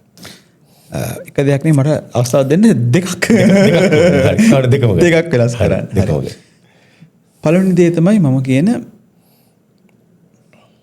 පාර්ශ්වයන් අතර අන්‍යෝන්‍ය විශ්වාසය හදන එක. ඒ විශ්වාසය ඇති තැන වැඩේ නැති තැනට වැඩිය බොහෝ සාර්ථකයි කියන එක අපි ප්‍රායෝගිකව අත්දැකලා තියෙනවා. හැබැයි මේ විශ්වාසය කියන එක එහෙම මේ එකපාරට හැදෙන්නේ නැහැ. එකපාරට හැදෙන්නේ නැහැ. ඇති කරන්නත් බෑ. ඇති වෙන්නේ නැහැ. වැඩ කිරීමෙන් එන එක. ඔව්. එහෙම ඉතින් වැඩ කිරීමෙන් එන්න එහෙම නම් ඉතින් අපි ව්‍යාපෘති 10ක් 15ක් එකට කරලා තියෙනවා. ඒකත් ප්‍රායෝගිකව කරන්න බෑනේ.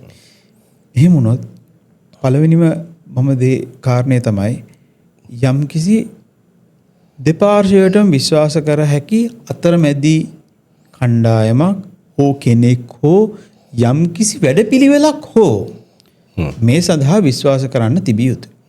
කියන්නේ අපි කියන මෙතඩොලොජි එකක්. කියන්නේ මේ සියලු පාර්ශවයන්ට එකඟ විය හැකි වැඩපිළිවෙලක් හෝ පුද්ගලයක් හෝ ආයතනයක් තියෙන්න ඕන.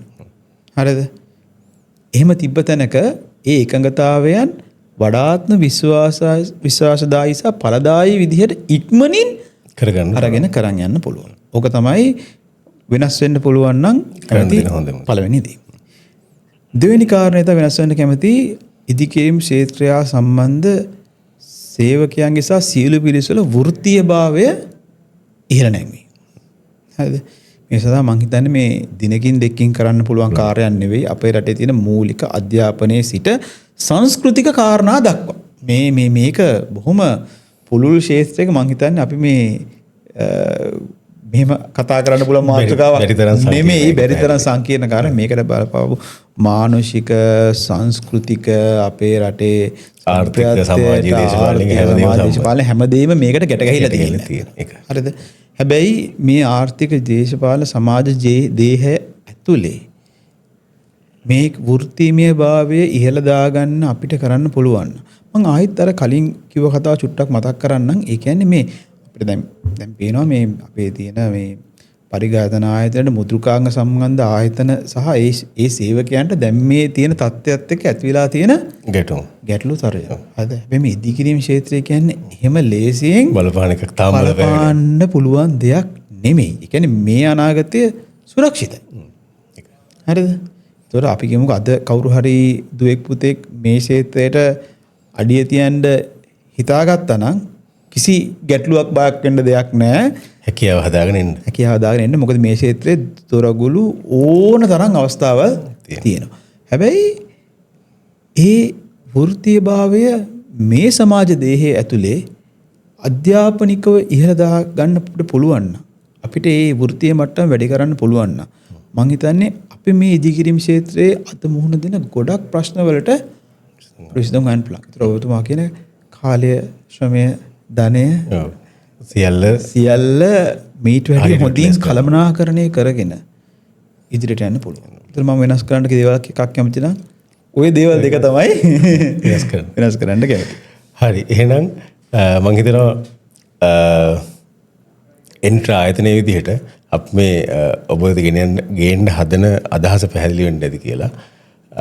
ව්‍යාපෘතියක් කියන්නේ කණ්ඩායම් ගොඩක් එක්කහු වෙලා කණ්ඩායම් ගොඩක එකතුවක් විශේෂඥයන් ගොඩක එකතුවකින් ලබා ගන්න අග්‍රප්‍රතිඵලයක්.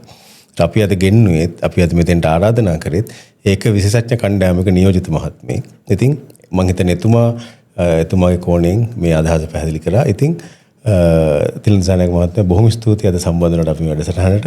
බොහොම ස්තුතියි ඔබටත් මේ සඳහා අපිට අවස්ථාවක් ලබා දුන්නාට ආරාධනා කරා. හොඳයි. එහෙනම් තවත් මේ වගේ පොඩ්කාස්ට් එකකින් අපි නැවත හමු වෙමු. ඔබට මේ සම්බන්ධයෙන් ගැටලු තියෙනවා නම් ප්‍රශ්න තියෙනවා නම් කමෙන්ට් සෙක්ෂන් එක තියෙනවා. අපේ WhatsApp අංකය තියෙනවා. යොමු කරන්න අපිට පුළුවන් මේ සම්බන්ධයෙන් අදහස් දක්වන්න උපදෙස් දෙන්න. හොඳයි. එහෙනම් තවත් මේ වගේ පොඩ්කාස්ට් එකකින් හමු වෙමු. සුබ දවසක්.